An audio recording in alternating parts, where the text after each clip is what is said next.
Good evening, everyone, and welcome to tonight's installment of the Pathfinders podcast. Nazeris and I, we are the Pathfinders, and we are charting the way through all the nebulous information surrounding Star Citizen and its development, including CitizenCon 2952. And initially, we had planned to do this episode because the monthly reports came out on Wednesday, and we were like, you know what? No one's going to want to talk monthly report, a couple hours after CitizenCon got done. So we did our predictions, expectations discussion on episode 24. Was that? It was 2 weeks ago, right? Yeah. I think so. Yeah. On episode 24. So if you haven't watched that and you're curious, you can go back and look at that. Or you can see it on my YouTube and pull up the show notes that are attached, and you can see what we're talking about. But we talked about it, and we're like, you know what? Why don't we do a reaction episode? And we're not going to watch each section again because that would take forever. But we're just going to talk about what our thoughts were from the different segments from CitizenCon, because I'm sure you guys all watched it, and we definitely watched it. It was I thoroughly enjoyed myself. I don't know about you, Nazeris. And we'll get into that. We will get into how I felt about each segment. Yeah. I definitely have some questions, but I also had a whole lot of wow factor going on. It was also a lot of fun for me because it was my son's first CitizenCon, and so for about 2 to 3 hours of it, he was awake and hanging out with me, and he'd be playing on the floor, and then something would happen. It would catch his eye, and he'd look and stare at it. Do all that, and so that was pretty fun. And so I did. I had the scorecard. I had and so I had the CitizenCon up on the TV waiting for it to get started, and then I unmuted the sound bar, and my son was in his little wheelie walker thing, that he could walk around and it holds him up.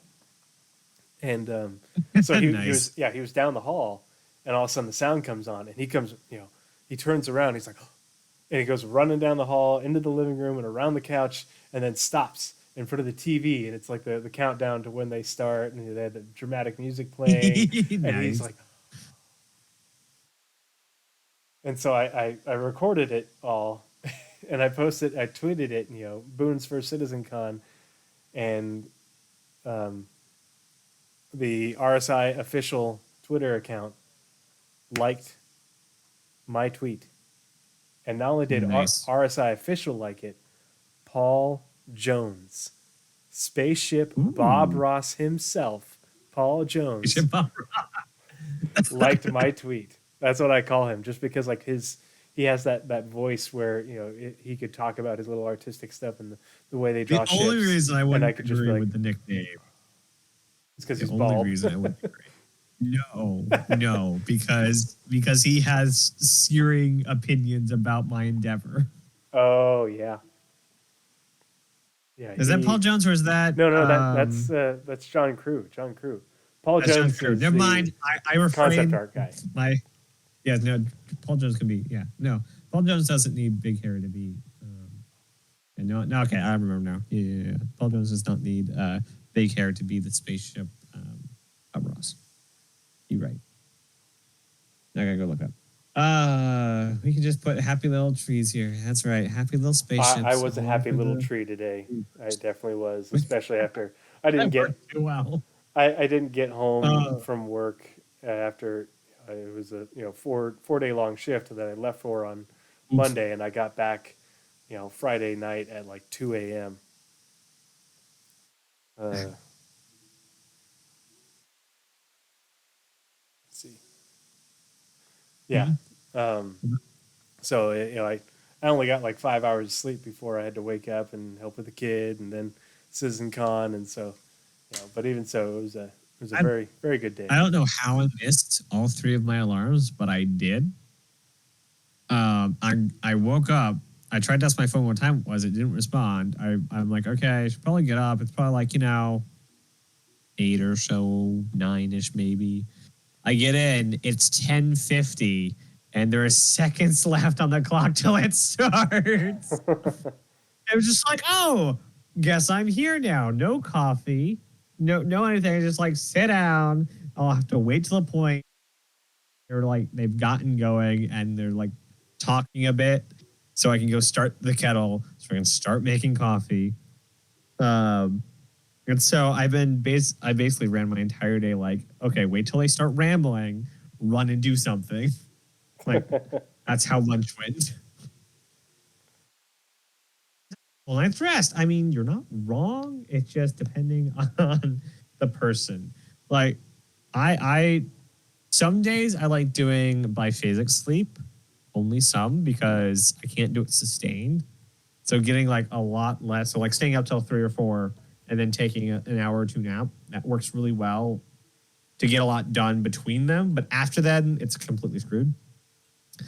But there are some days I can get like 3 to 5 hours of sleep and just be perfect. It's really weird. And I really would like to know how it works. Oh, see, I normally sleep like a baby. But at work, my base, they were redoing the roof during the day, the second 2 days of my 4-day shift. So sounds fun. Yeah, and we flew all night, both nights. So no sleep during the day because they had Santa and 1,000 reindeer up there with the saws and drills and everything. Putting a new roof on. So yeah, it was. I was able to get like an hour of sleep on the 2 plane flights on the way home, but that was it. Yeah, so I was a bit groggy this morning, and I had 3 cups of coffee during CitizenCon, and by the time they got done, I was twitching. Oof. I also just noticed we're wearing the same shirt. Or are we both wearing the player shirt? I can't. We're see. both the player shirt. Oh yeah, now I can see. Because we're in studio mode, your camera is so small for me. Yep. Yeah. Polaris. So Galactica, the social media manager for CIG, she was wearing the Polaris shirt. The official Star Citizen. Yeah. She was wearing the Polaris shirt the other day, and so I commented, Polaris shirt, best shirt. But yep. Yeah, Galactica likes my kid. Galactica thinks that my son is cute. That's a way to put that, sure. Yeah. It's just an odd way of putting it. He's adorable. But yeah, let's get into it. Do you want to just go down through because I have our show notes pulled up, so I can see my notes, of what my expectations were. Did you make notes? Did I just miss all the notes? I made a few notes for each section on our OneNote document. But hey, look at this guy. Look at this guy. But I haven't made any notes for today. I was just going to go by what I remember. And I'm like, I'll be rewatching each segment probably 3 or 4 times over the next month or so, just to pick up on all the little things that I missed. I'm actually planning on doing a video for each one. I think I want to get more Star Citizen content up on my YouTube channel, and start doing something for it. Mm-hmm. I'm also probably going to start doing my Star Citizen Adventures series that I started way back in the social module. Because that was cool. So I'm gonna basically make highly edited, cut down versions of steal from Paul capsules of gameplay. Mm-hmm. And I'm gonna do Star Citizen Adventures. So it's gonna hopefully evolve into more of like a light machinima kind of like documentary series kind of thing. So I don't know where it's going to go, but it's going to be highly edited. I'm going to cut out all the waiting, I'm going to try and do it a bit not scripted, but thought out. And so not every episode's going to be, hi, today we're getting in our ship, flight A to B. Hi, we're selling our stuff, flight A to B. So we're going to have to, it'll help me to play more of the game. But delivery missions and cargo hauling will be a big part of it. Because that's kind of what I do. But when there's events, we'll go help out the events. We'll do different missions. Yeah, that will be fun. My overall, going into it, I think we should start out with like what do you think of the intro? Because the intro completely disarmed me. So I'm like, okay, I'm sitting down for what? So the first problem I had, especially in these rankings, the first reason I was pessimistic was if you added the event from the website and it said add to calendar and you add it to calendar, it was 3 hours long. I'm like, okay, we have 1, 2, 3, we have 7 topics in 3 hours. There's gonna be like no that's time why for Paul anything. was saying that. I kept on hearing people say it's only gonna be like 2 to 3 hours long, and I'm like, they've literally told us, like, said verbatim, 5 hours, 4 to 5 hours. Yeah, and then I saw the tweet from Tyler this morning. Hey, we have approximately 5 hours of content. Well, I'm like, oh, and that's not the first time different. they've said that. Like they've said, like Jared has said 5 hours. There's been other things that were 5 missed hours. everyone apparently. But apparently, like, because I heard Paul say it too. Paul Shelley, Astropub, say it. And I'm like, where the hell are you getting 2 to 3 hours? I wonder if the 3 hours was if they were to string each video together.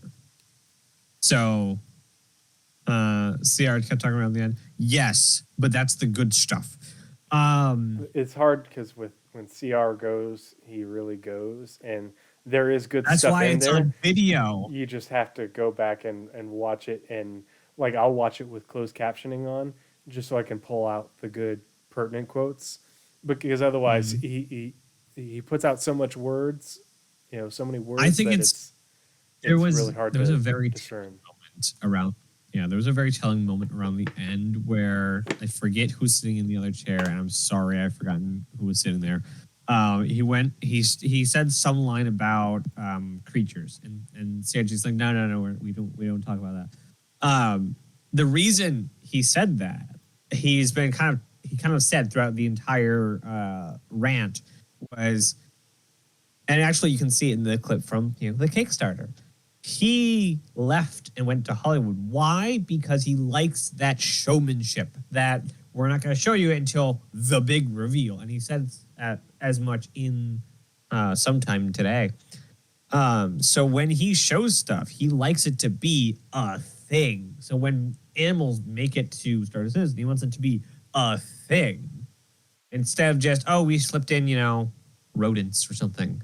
He wants it to be a milestone. He wants it to be, sizzle reels and ISC coverage, LCL questions, lore posts, Q&As, however the thing goes off. He wants it to be a thing. He wants the big reveal kind of thing, the twist. So like I feel like a lot of people and I've seen a bit of criticism today about, especially where the money's going. If people are worried about where the money's going, they obviously don't know how budgets work. Yes, there's a new set for Phoenix. That's because the amount that was budgeted for show got that big, and they were able to do that. They have budgets for everything, and listen to any one lead in the company talk for 5 minutes. They'll tell you how many people they're hiring. In addition to hundreds of people coming in, they also have their budget for their video production. And their video production budget said, yes, we can do the Star Citizen, or we can do the, what's it called? the Connie Phoenix for Jared. And Jared has earned it, and that's for how long? Well, and that's a long-term investment. Jared's going to be making videos and inside Star Citizens and recording all sorts of stuff for years. I think that's Jared's new office. No, it's not his new office. Unfortunately, that is his. That's a studio. It's not enclosed. It's open, so it's gonna be drafty in there. It's not a desk studio work. It's not. There's no computer in it. He will be at his computer working. He will go to the studio to shoot. But I imagine when we get the the Ready Room back, it will be on that set as well. Yeah. That is a set that is going to serve so many purposes, especially over the next 2 years. And insert joke about Squadron being 2 years out here. But that intro to round it back, that opening, hey, I'm Chris Roberts. and then plays the Kickstarter video, completely disarmed me on my pickiness to just settle me into, okay, Chris is here, he's talking, maybe something's going to happen. And then It was to go the into thing that I least expected. Like when that came on, I had the coffee cup up here, and it stayed up here for like the whole thing. Like, what is going on? Wait, where am I? I'm like, what what year are is it? they planning? I was crushed. And Jared, if you ever hear this, I was crushed with you when he decided not to put on that jacket. Ah, it was tailored. And that leads us into planetary pyro. And I will give it an extra point or two on our scoreboard, only because I feel like 1 out of 10 is a little disingenuous. But it was exactly what I said it was going to be. It was hey, look at the stuff we already showed you. A little bit more. Like, there was nothing I saw of actual value. Like, my favorite part was still the yellow mold. Yeah, they showed us. What they showed us last year was like there was a few quick clips of in-engine recordings and a lot of concept art and a lot of talk about how they were doing it. Whereas this time it's like, oh yeah, he's just walking us through what they have in engine, and Yeah, well, so it's I like would have been that's great, but it was just plain environment. Like I was disappointed that he didn't stage himself like, oh okay, I'm going to walk over this ridge and hey, there's an outpost over there, and you can see the sort of you're walking across the desert. Not a Hey, there was no walking over the top of the ridge line, and there's the, it was a very sterile show and tell. yeah. I was expecting I would have liked it if two different things. It was a themed mission or something, like, hey, I woke up at Ruin, I left Ruin, or even I'm at the jump point and I go to Pyro 1. Like, even if it was just jump 2, like, they could have done that, because it was just have ship, go to planet 1, drive a little bit. Even if they like put up vehicles, like go to ship, drive a little while, and then end in the what was it, the new Drake ship, Corsair, end of the Corsair. Like, it would have been super simple to set up. I was just hoping that they would show us environment mixed with like, okay, don't go walking through the settlements and outposts, but hey, we're gonna walk around this ridge line, and it's the moment from Star Wars where the most wretched the most wretched hive of scum and villainy, because you can see it off in the distance. And, like, that's what it looks like from way out here. But they showed us some of the ground scatter and some of the plants, but like the clip, it would have been better had it been, okay, I'm gonna go in engine, and because there was a lot of walking around versus fly, more of the flying around in a ship part over the terrain, because the parts where they had showed those big rocks, or that were like jutting off on top of a hill, or the really steep canyon walls, the weird rock formations, like, I wanted to see more of that, and those are the things that people are going to be flying around in, and give us a taste of what that experience is. Going to have a field day with all of that. Yeah, versus the walking around, and yeah, my ship blew up back there, and so here's the experience of what it's like to be marooned out here in the middle of nowhere. Thanks for showing me what the grass I'll be walking I around. think they could have done the entire presentation in the sizzle reel that they had. If it was just like a 10-minute sizzle reel of the exact same stuff, it would have been better. Yeah. The other thing is, I think for performance reasons, the quality was dialed down a lot, because it's it was in editor, not like in game in engine. And so and if anyone has used an editor, it's a lot heavier to run in editor than it is to run the game. And so I don't think it, compared to what we saw from the pre-recorded bits last year, it didn't look nearly as pretty or as polished, because it's in editor, not in game. For somehow, I don't know if like shaders. Yeah, I don't know if shaders like aren't applied fully in engine, or in editor rather than in game, but for some reason all the in engine shots looked very like faded, whereas the sizzle reel at the end brought back a lot of the saturation. Yeah. Yeah, no, So I that was a agree. bit odd. I mean, yeah, So it was cool to see, but I would say like you had a 1 out of 10 and I had a 6 out of 10.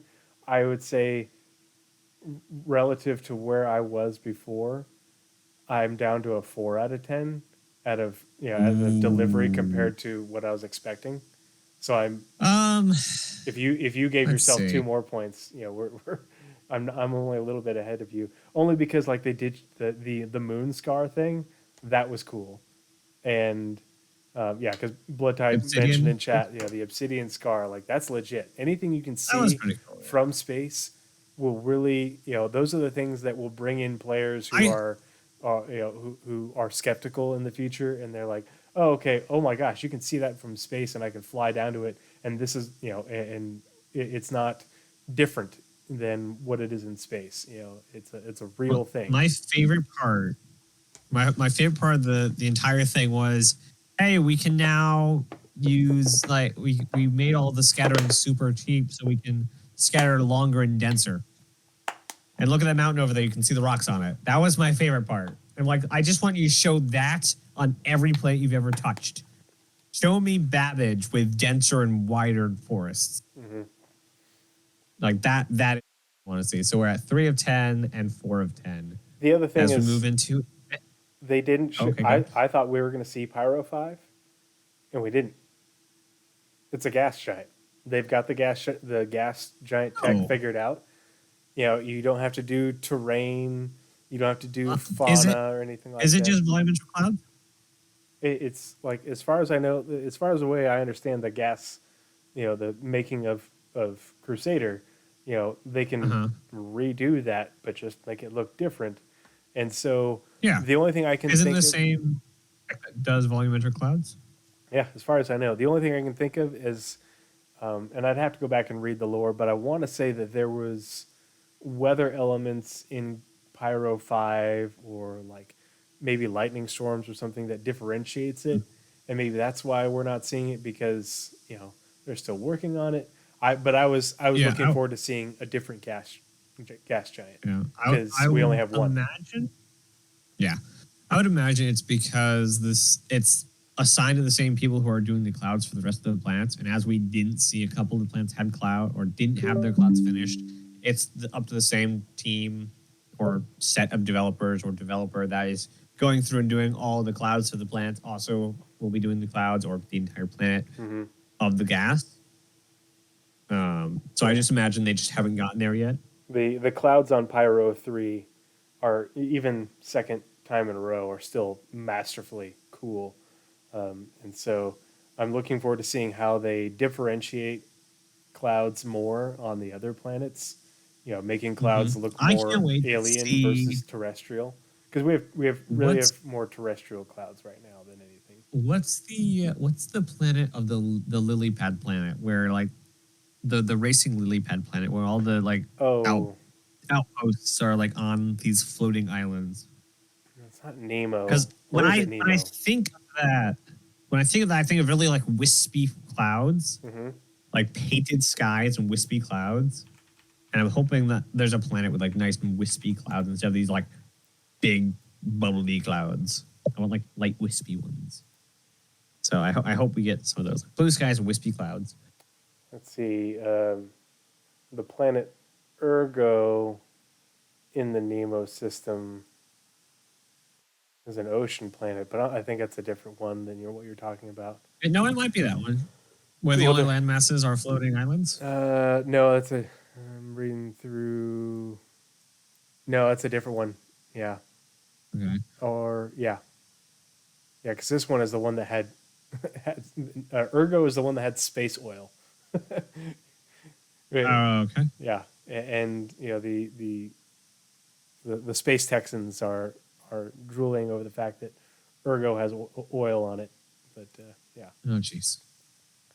Um, but yeah, I mean the planets and moons are still cool. I'm still really looking forward to seeing them, but it's more the locations on them. Like, yeah, the terrain is beautiful, but I like to look at the terrain on the way to something, and it's some things that are going to be in Pyro. Toe Hill. It's Toe Hill 3. Yeah, there we go. That you know, and even the concept art has light wispy clouds. Mm-hmm. Yeah, there you go. If you want to show the screen, you can show that. Oh yeah. So we did figure this out. The audio wasn't working right. That was all jacked up, but we did get this working right. So you're like, wait a minute, Tree, you already had that screen working. That isn't my screen. That's Nazeris' screen. Hello. And what we can do is switch it back to here.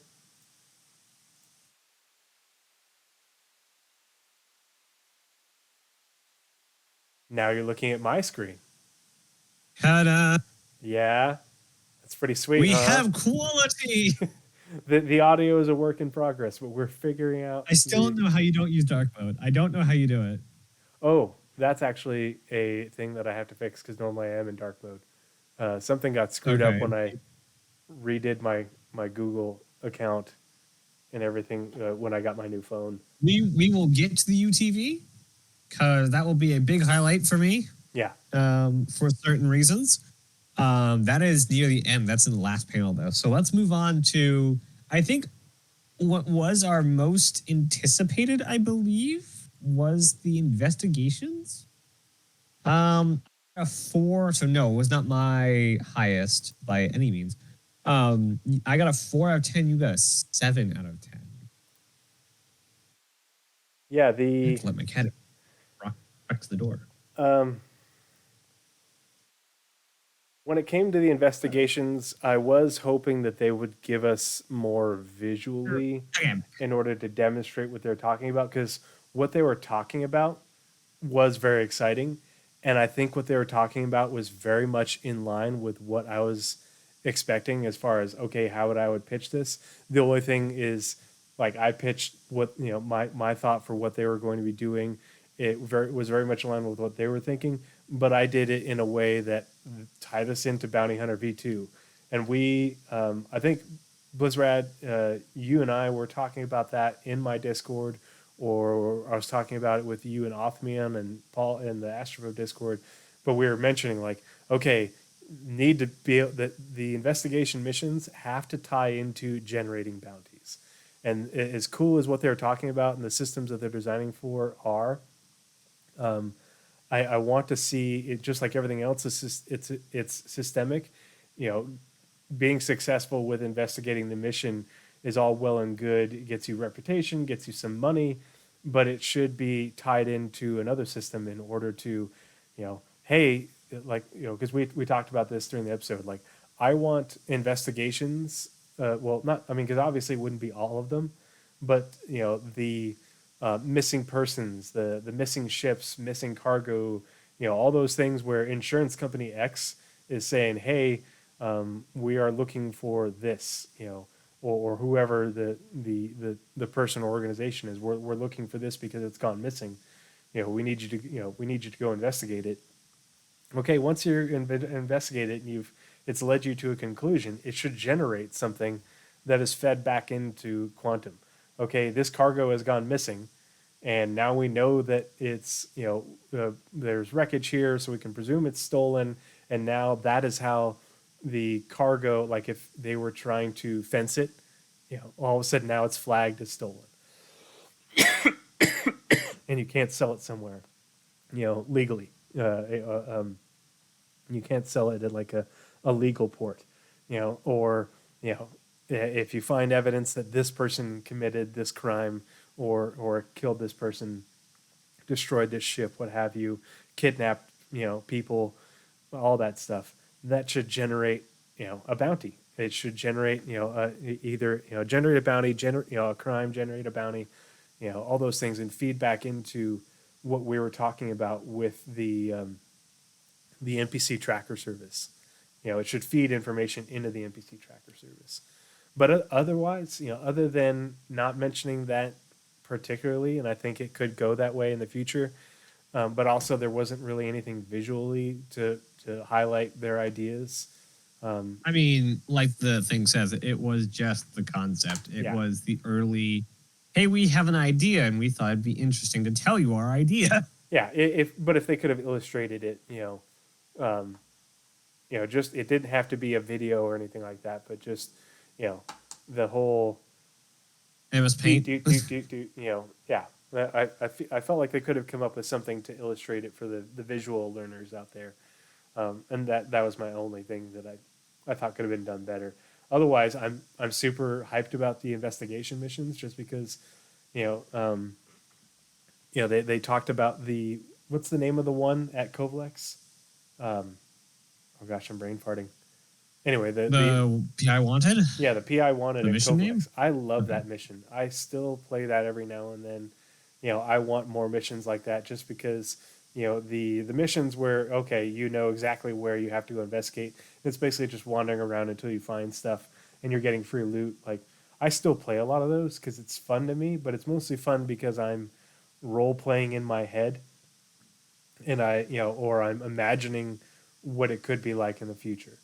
And so that's why I'm really looking forward to these investigation missions. I'm hoping it's something that they can get off the ground sooner rather than later. Yeah. I have 3 points I think I kind of took from that. And one, they weren't patronizing. They actually said, no. We want you to fail. We want people who don't put their heart into this to fail. We want them to fail. So they definitely crushed that one, like I said 2 weeks ago. Like it wasn't, we need to just, make sure, Joe Schmo, people who don't care, could just grind these out, whatever. No, they will be, or the pitch is they want people to fail. If you are not a good investigator, and the fail state is just an outcome that's not the correct one. Who care about being correct, they'll put force into it. They'll put time into it. Yes, I love Bloodside said, I love that concept where you have to use your brains and actually think. Yes, that was one of my biggest things is I didn't want basically what Tree just said. Just walk around, find your data pads, and you win. Just find A, B, and Z and you win. So I'm glad that was part of the mission. Like they said, difficulty. Like you draw the conclusions too. We give you the data, you draw your conclusion. Loved that. The second being, the more systems come online, the more data they can give you, or more ways they can give you data. So with what they showed, you walk around and you can look at things like dead bodies on the ground, or a broken ship, where the burn marks are, or whatnot. Where the loot is it empty, is it full, or data pads you can use on, and they'll give you stories or whatever if they make any UI or something. And in the future, they said maybe in the future you'll be able to download data, or you'll be able to I think the other one they used, but as systems come online, they'll be able to work these things into, and this was the third point. So the second one was being able to get this data, and specifically data gameplay. The third one was how dynamic the first pitch was. It was not, let's set up some things and we'll see how we can evolve it into a dynamic system. It's how do we hook everything up at the beginning to be dynamic. And that actually ties into literally the rest of the CitizenCon with everything they talked about, with maps and NPCs and so many things it tied into. So I really, really liked it. I don't think it's going to be the highest ranking thing on the list. I had it at a 4. I think it'll be 5, maybe 6, because it was just the idea. I really like their idea. It was much better than I thought it was going to be. But it is still a panel about an idea. And if you tried to get a job as a designer with no experience, you'll know that ideas are worth nothing. Absolute zero. Yeah. You can go on the street and find 50,000 other people trying to sell ideas, and no one's buying. Yeah, it was So, a well thought out elevator pitch, but it shouldn't have yep. been just an elevator pitch. It should have been, here's our slides, here's some graphics, some concept art, some of the little this to this to this, stuff going on, how it ties in, I how it ties into the other systems. That's what I was expecting, and they I didn't cannot deliver fault on them that. for I cannot fault them for the ID or the panel it was, because and as the Pathfinders and Spectrum Pulse and as the entire thing is named, you've seen on Spectrum, you've seen on Discord people like saying, no, we want to see it earlier. We want to be able to like give feedback earlier. We want to see like grungy, early cutting room floor stuff. We want to be able to like see everything. This was them saying, hey, what happens if we give them that? Let's give them the idea that we've had. And so I cannot fault them for it being literally the idea. This has only gotten past the pitch. Basically, they pitched it to CR and said, hey, this is our idea. And Chris said, okay, you have this X allotted or whatever lead. You have this allotted time and resources to make that idea into a prototype. And that's what we will now wait on, is the outcome of that prototype. What will happen during that prototype? Everything that has been said about it will come into question, and they will find a way to make it playable and fun.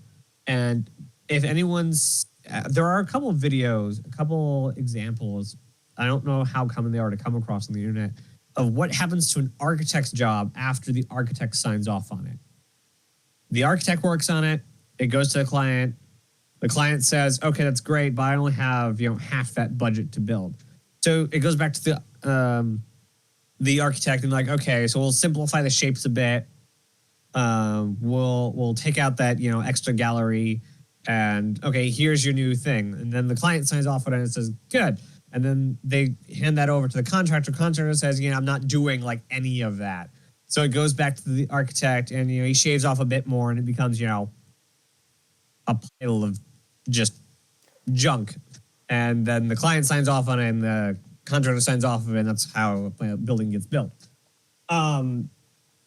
So that's what's going to happen. No, I'm not saying it will come out as a bad piece of gameplay. I'm just saying there's a lot of hands that will touch it. There's a lot of changes that we've made. We've seen only the pitch that led to it being approved. Now it goes into the furnace and we see what comes out. So I'm glad. I'm thankful that they did that. It should have been done just to give the community like, hey, this is how ideas are born. You've been asking for us. Now go away. We're not doing this again. Because, like you said, they should have had slides or they should have shown something. That's not what this was. This was literally like these people, these designers, do not have degrees or backgrounds in visuals. Like the guy who made the dynamic or the first version of the cities. Their idea guy. He did that his weekend. That was his hobby. These guys don't have hobbies in generating fully realized 3D cities. They're designers. They sit down, they type out a thing, and they theory craft and think and put things together in a sensible way that they can dictate to those people who engineer and make the visuals. So I'm glad they did it. And I imagine a lot of people will have your same sentiment, because nobody wants to see what designers do. I definitely think we'll get more of that at a later date as they start to go through the concept phases of this. So that's the part that I'm really looking forward to, because like this just barely wet my whistle, and you've got me down as a 6, and so I'm down to a 5 just because I'm like, I needed a little bit more,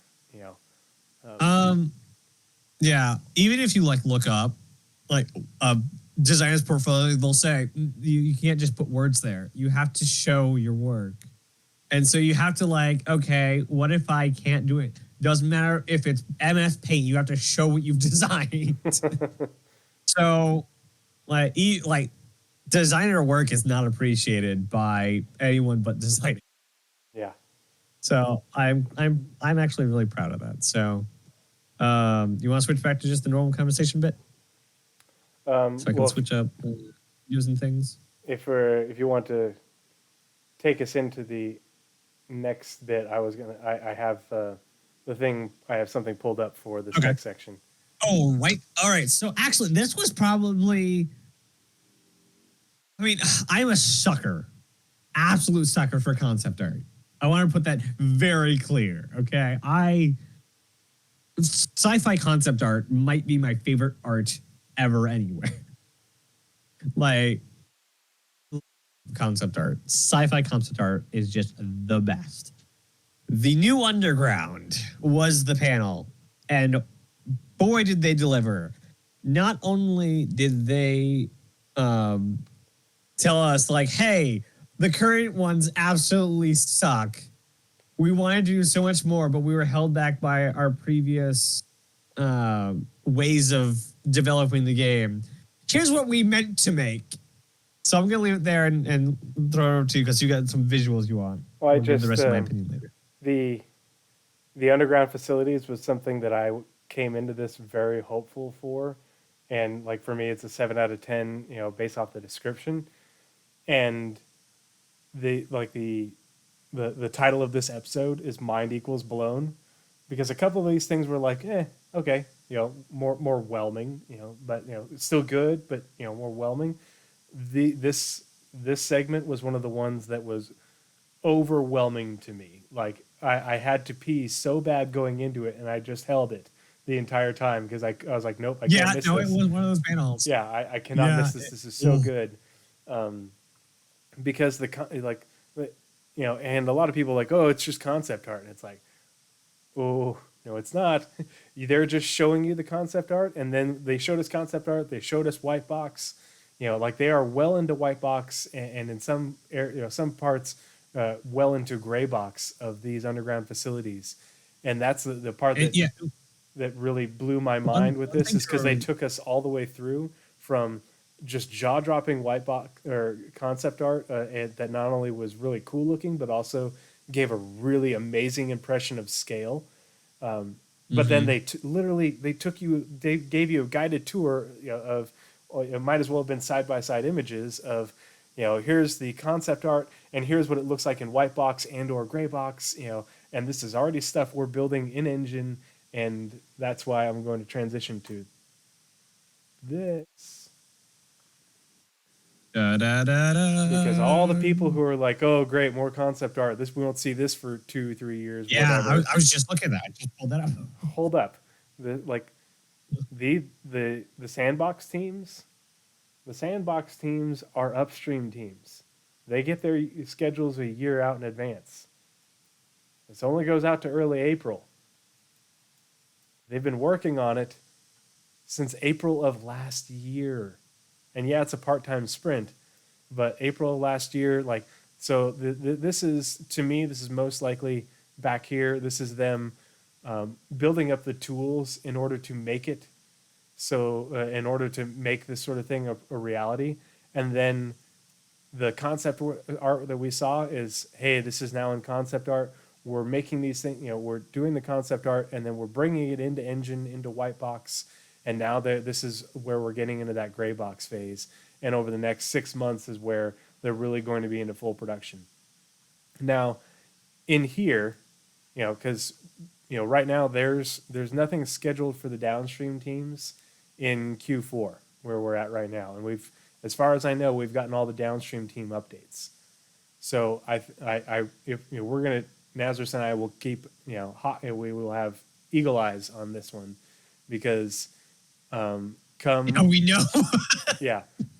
come Q1 when it will be most likely the first roadmap, the roadmap updates in January are when we are likely to see downstream teams added to these sprints, if not sooner. It could be sooner, but at the latest, I'm expecting downstream teams to start getting added to the underground facility sprint in January. So 1, 2, 3 months from now, is when we'll start seeing downstream teams. And I imagine this is something that, with the downstream work, this will carry into Q2, maybe into Q3, but they are already well underway for production for these things. And the way they're building them is using they're building the assets, they're building the art, plugging it all into the locations, the tool that they use to generate locations, which is what they use for the caves. They use it for the space stations, and it's the settlements. It's the procedural locations tool, and so that way they'll be putting all this stuff in there, so that way they can build these things out and make them huge, and build them really quickly, and build a lot of them, because they're going to be replacing the ones that we have in Stanton now, and also building the ones in for Pyro and in Nyx, because on Pyro 2, I think it was, is where there's abandoned underground mining facilities on Pyro 2, left over from when they basically came through and strip mined it. That's where, like, they talked about it in the lore with, like, the prophet of Pyro and all that. That's where all that came from. And so on Pyro 2, we're very likely to see these facilities. We'll probably see them on other planets in Pyro, but especially on Pyro 2. And then I forget which planet in Nyx also has abandoned mining facilities. And so all of them? Yeah. I mean, obviously not the gas giant, but these facilities in Stanton, we're probably not going to see abandoned ones anymore. They're going to get rid of the abandoned ones, and I imagine we're going to see ones that are big corporate industrial and industrial on Hurston, high tech on Microtech, and we'll see quite a few of them. And in the video, I don't know if you caught it, but the one that they were showing, they're like, this is a medium-sized one.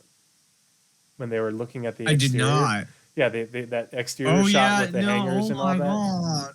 So there's going to be smaller ones, which will still be bigger than what we have, and medium-sized ones, which Landing I thought pads was huge. and like hangers. Yeah. They're going to have hangers, because the hangers are going to have, there'll probably be pads too, but there'll also be hangers, and that's where you'll have freight elevators going up to the pads and to the hangars for you to drop off your cargo missions. But the interiors of these things and the gameplay potential, and then tying them into the damn caverns, just my mind was blown, and I'm further losing my mind thinking about that. We're already this far into the development of them. They've been working on them for a long time, and they already have them, in white and gray box. And yeah, final art is going to be a lot of work, but this is stuff that we could very well see in 2023. You want to touch on why we think the bars there won't be extended any farther? Are you talking about the upstream downstream stuff, or why that specific bar there shouldn't be extended? The Sandbox 2? Because it's an upstream team. Right, I'll just go ahead. How they schedule it out? They schedule out in three months chunks. But and generally, you can 3 months per quarter. 3 months. Yeah. And generally, if you can pretty well tell if a sprint is going to take or a task is going to take longer, it runs right into the edge of that quarter. If they're pretty sure it won't, it'll be maybe in the middle of that last month or anywhere before that. So being this is at the beginning of Q2 in April, it ends before the half or at half of April. It does not run into the wall. They are pretty sure that will be done in Q2. Yeah, the sprint. So there will be more work added to this, because you're going to get lighting coming through here. But we will probably see that being added. Yeah. In January. Yeah. After they come back. Well, probably actually February, because they like to do that whole reschedule in January. Mm-hmm. We probably won't get that till the end of January. Yeah, I imagine we're going to see 6 months plus of downstream team work for everything in here, because there'll be lighting, and sound and narrative. A bunch of of the other teams are going to come through here and do their work, but it won't be anywhere near as big as the previous work. The downstream teams are always a lot smaller. I can't imagine they will go too much further. I don't think it will reach the end of the quarter even while they work, because normally they like to stack everything up at the end in parallel to get all done at the same time. At the very least, most of it, as long as they can work, they'll be working on it. And also, I forgot the thought I was going to, but we normally get things like that into the game at whatever point, even if the line doesn't end. So if that ends, maybe it comes out in the Q1 release at the end of March. Sometimes you get bars getting out into the world, tasks, sprints, whatever you want to call them, before their work is actually done. Ships do that all the time. Somebody said the bearing factories. They're not necessarily factories. They're more. Some of them are more points of gathering resources. A lot of the trade secrets are not held in these facilities. That is at Bearing HQ. So the kind of stuff in these underground facilities are not necessarily. These are not like Empire headquarters. I don't know what you would call it. Not global. What's universal headquarters? Universal headquarters. So yeah, I can't imagine how big a large would be. What would you put in a large? What would you? This is a mining and processing facility on its own. What do you put in a large? I was thinking like the large ones would be like underground factories. Something that they could just put in because the underground factories, because you're going to have production nodes, and the production nodes aren't all just in landing zones. So, I imagine there will be production facilities at these underground facilities where, hey, like they showed, Bearing, makes this here, and they're going to be producing this, and then it gets shipped out to their distributors. So you'll have to be picking up the shipments of whatever finished good, for whatever type of company there, but you also have to be bringing in tons of raw materials. They'll have offices there, that they showed off. That there's going to be a lot of gameplay centered around. Yeah, there's a small town of personnel taken up in a medium, so I can just imagine. And if with all this discussion on these underground facilities, did it ever come up in their conversations? Hey, what about not underground facilities? Is anything above ground relegated to cities? Or are there, like you said, production? Like we have the Homestead oil rig, the Homestead refinery, not the oil rig, the Homestead refinery. We have the mining devices for homesteads. So I wonder if we'll see, is it homestead cities above ground and then underground facilities underground? So with the picture that's actually on screen now, I'd like to draw your attention to the vehicle we don't have that showed up in so many concept arts. This looks like a variation of the mule.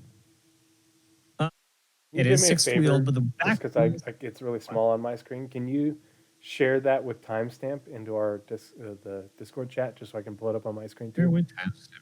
Copy at current. I'm going to mess up your screen a second, but absolutely. There we go. There we go. There we go. So yeah, that's a vehicle. The Drake Giraffe. That's a pretty good one. I do like that. That is a good name. I'm channeling some comedian on YouTube. But it's got a giant crane or boom arm for something, and it's been shown around lots of cargo. I'm hopeful it's a tractor beam ship. Can you imagine like a size 3 tractor beam on that thing? It's great. I want that ship. I was waiting the entire day for that ship to come out, and it didn't, and I'm so upset. That is a glorious, it is the most Drake wanting to be Argo I've ever seen. It is. I love it so dang much. I want to see it. As much crap as I gave the mule, and will continue to give the mule, because I don't. Until these underground facilities, I didn't see a mule being useful. But because the mule size and being able to carry 2 SCU, so it's not quite like shipping container size, which we saw also later how shipping containers will move around. This is a great small volume transport, or not this, but the mule is a great small volume transport for getting in those corridors. It's great. Let's see if I can actually see the one about the cargo being moved, because that was the most glorious little animation I have ever did see. Yeah, it's right here. Yeah, I'm going to pull yours back up here in just a second. I just wanted to show this scene too, because this really highlights to me, if you look at this, what in this picture looks new. What in this picture looks like something that we haven't seen them make or put somewhere else in the game. Because that's the thing, is none of this looks brand new. It's just a whole bunch of stuff brought together in a massive underground environment to create something. You know, the pieces themselves are not new or unique, but what they come together as and in the environment that they're in makes something entirely new. Forklift. No, Yeah. we have forklifts. Those are all over the Go look outposts around. already. And there's the mule. Look at There, that. Sense of scale. Here's the mule coming from the side hallway over here. But, you know, there's this giant lift thing here. But other than that, like, this is a freight elevator. That's a personnel elevator. Here's the landing pad stuff. Like, all of these things are assets. Like, I'm really glad they also were very specific when they said, we are approaching the core level design of these facilities for you to full stealth them. You can find your way and wiggle your way to the underside of the freight elevator. And I'm really glad that they're finally giving stealth the persistent universe presence. It's really nice to hear. Like, they said a lot with, said a little bit with the Loreville, which we'll talk about later.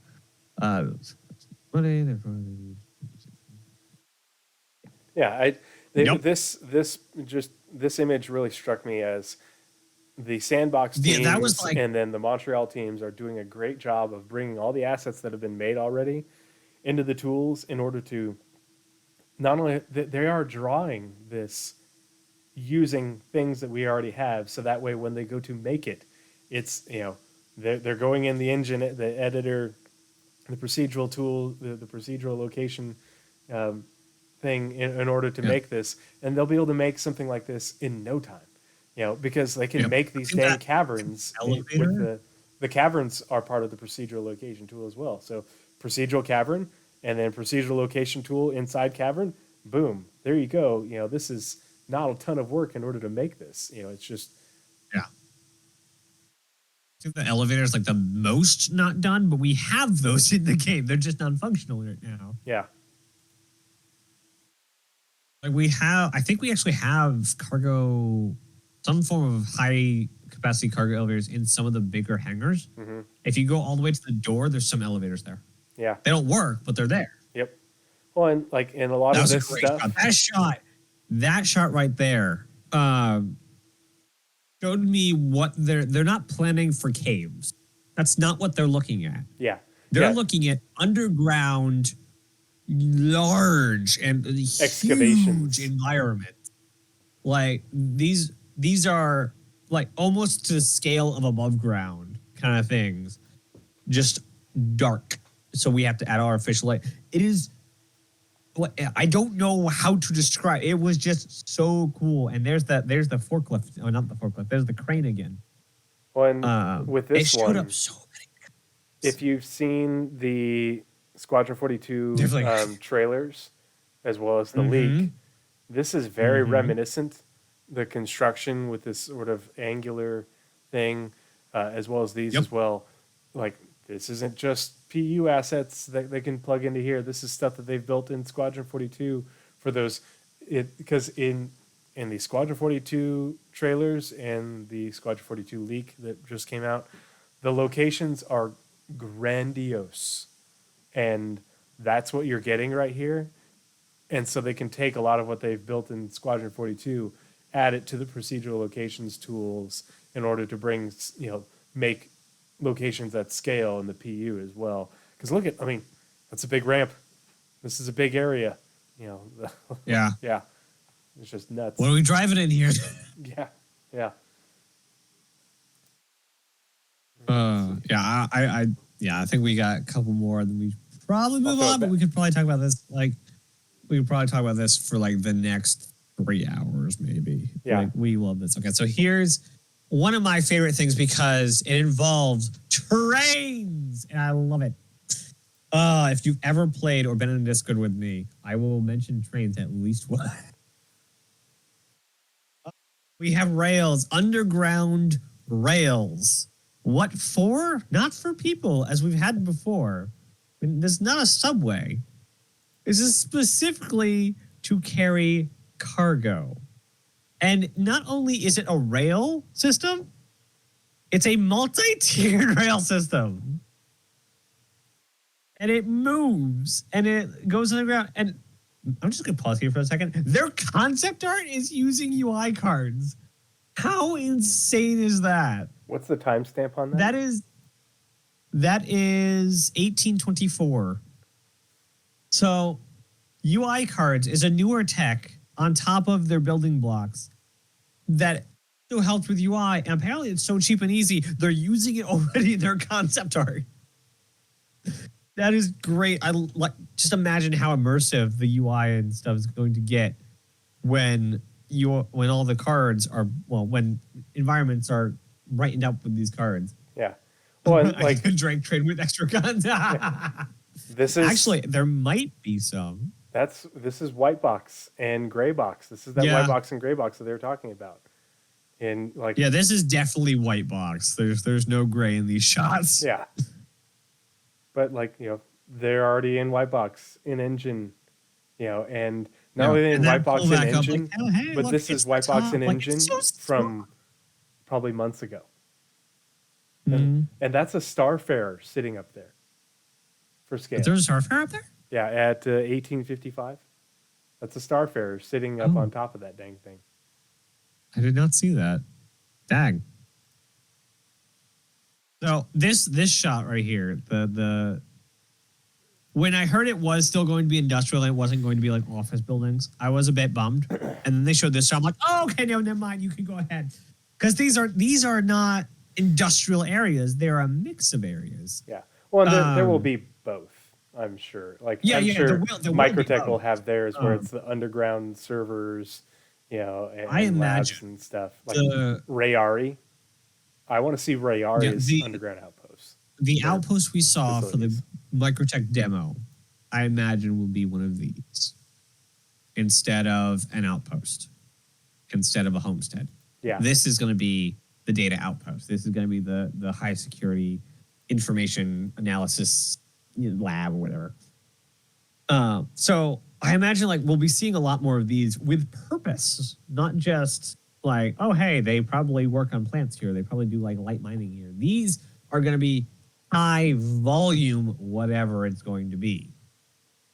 So when you think of mining or something, or when you think of,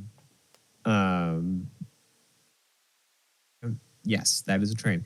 But there's also some planets that have not so good places that might have guns on trains. Might, not confirming anything.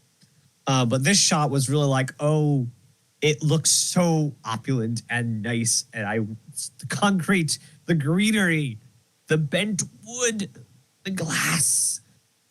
I want to just go sit there. I just want to go sit there and listen to the PR announcer and the people complaining to the front desk. I just want to sit there and people watch.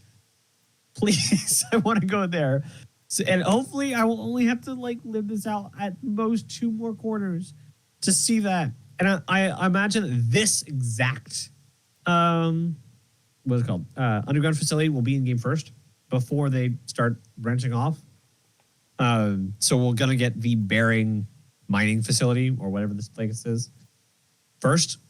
We're probably gonna get a low number of underground rooms, and they'll add more as we go. Because after you get the groundwork in, is really gonna be really simple to add more. Yeah, I think the first one will be a small one, or a couple small Makes sense. ones, and then they'll just Yeah. make them bigger and add more variety as they go. Yeah, like they did with the overlays for the stations. I imagine we'll get the base tile set, whatever rooms they get done. Yeah. And then they'll come back around and say, "Hey, polish pass plus some things." And then as they have more gameplay coming in, they'll say, "Hey, we can put this in an underground facility. Work up a tile set for that." So, or work up a room. Maybe like when hacking comes in, they add a room for you to hack with. Or when ship munching comes in, add a room for that. This kind of now that they have this kind of works like a remote production, like you said, it works into the economy in a way that cities almost never could. These are full gameplay environments, environments that are built to be gameplay, unlike cities that are built to be set pieces. And gameplay fits into them. This is full gameplay. So I think these will be used more than cities for creating gameplay, for creating resources to be moved around. So I imagine Caterpillar C2 people will really like these places because this is where your mass cargo comes from. And also stealth players. This is where unlawful bounty would probably happen. I don't see a lot of lawful assassinations going on in here because I imagine not a lot of outlaws, or I think I said that backwards. I don't think a lot of outlaws will be in fully functional corporate facilities. So I imagine just a lot of outlaw bounty hunting would be in one of these places. But hacking sure will be. The story of the Belligerent Duck, they started out hacking some files from Bearing, so here's hoping. Any other screenshots you wanted to show? No, There's so many good ones. Yeah. I think the last one, I think, should be the glorious bulkhead. Where's the better shot of it? The zoomed out shot. Is that it? This one, That's one of them. and the Lorville one, I'm probably going to rewatch the most for the pretty factor. The resource management and the need for multiple speeds are the ones I'm going to have to rewatch the most for important details given verbally for context. Yeah, I really hope with these bulkheads that they use them sparingly. I don't want to go into an underground facility and every 10 feet there's a bulkhead. Yeah, that would be annoying. Like they have draw distances pretty far out. What is this, Halo? They use or like every other game because they only have like 10 megabytes of data they're allowed to use on a console. Mm-hmm. Yeah. They have a PC. Use the PC, please. You can call everything above ground on the client. Let's use the client and render kilometers of underground and then bulkhead. So I hope that they do that. And I don't know why, but these bulkheads just look so good. Like I just loved so much. Like I said, I'm a sucker for concept art, especially sci-fi concept art. And on top of that, especially industrial or utopian design. So that like the concrete and glass or like it's very specific industrial design. I love how wide the roads are. I like that there's sub paths. I loved every bit of it. So I think that's where I'll leave that. We're both going to be on the 24-hour stream for the Astro Pub tomorrow. Yeah, this is a rehearsal. Yeah. This is get our long-winded stuff out so we can be concise in 2 hours with two other people. This is the practice run, the dry run. I want Yep. I have to look at the schedule because I don't remember. I keep thinking about it in my time, and so I don't want to give people the wrong time. But I did tweet about it, and yeah. Yeah, my first will be at 7 a.m. EST to 9 a.m. EST. That's the second slot, right? I believe so, yes, because the first one was already taken. I think I'm the fourth slot, and then another so one. You're, yeah, and then I do my second stint at 3 o'clock in the next morning. So I have a pretty full weekend, and I'm super psyched. I will probably have a hard time sleeping. I'm probably gonna do some gaming in the stream because I'm so happy. I got a good start to this weekend, and other than working in the middle of tomorrow, I don't work. Didn't work yesterday. Don't work today. Got like 4 hours tomorrow to work, and I have to come home, and then I have like 2 hours, and come home. Yeah, because I was gonna do the one that was right after work. I'm like, maybe not do the one that's right after work. I need to eat first. So I'm doing the one in the 3 o'clock in the morning, Monday. And then, so I come home from work, and then I have to wait till 3 o'clock in the morning, do 2 hours of stream, find a napping time, and then I have a day off Monday to work on things. Oh, wait, that's Monday. We have podcasts on Monday. I have to work. I have a project that I'm doing for Oregon Dual Universe, and I have to do the monthly report stuff. Oh boy! After all this, I wonder if any of the CitizenCon stuff was in the monthly report, or they're waiting for the next month to do monthly report CitizenCon. Because they always talk about stuff that they weren't allowed to talk about before CitizenCon in the monthly report. After it, yeah. So there's gonna be a lot in it, either this one or the next one. So we will see, because I haven't read it yet. Because I've been very busy. I don't remember. Well, yeah, I'm ready to move on. I don't remember anything in the monthly report, so if anything, I think we'll probably hear about it later. But okay, oops. Okay, so your scores for the new Underground. What was your previous? There we go. Your previous was 7 out of 10. Gosh, I think I'm probably going to go with a 9 out of 10. The only way it could have been better is if they were farther along. What would they have done better for me? The other thing is they talked about caverns briefly, but they didn't.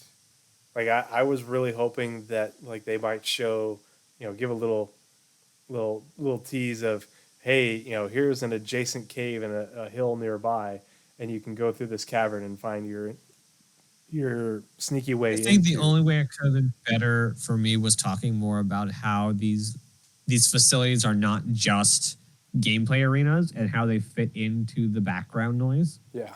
How they fit into the economy, how they fit into that. I think I'm right up there. I think 9. I don't think what was my score for the last one? My score for the last one was, how did I get a 4? I don't know. I was just dumb that day. It's fine. Yeah. So there we go for that. So now we are going on to the most technical panel, I think. Power play might be more technical, but this one is definitely a long-standing, nice, like recurring post. We can all have faith in recurring again. I'm sure we'll be talking about. Honestly, going into the need for multiple speeds, I like what they stated. They said, okay, we know we've been here before. We're really sure this. And they came out and said, hey, it was because of how we were developing the game. We didn't do it correctly. We are sorry. They didn't say it like directly, but they said it in a way. They basically was a nice little apology like, hey, we set it up wrong. We have been developing a game that wouldn't let us get the things done that we need to get done. So we're not where we want to be.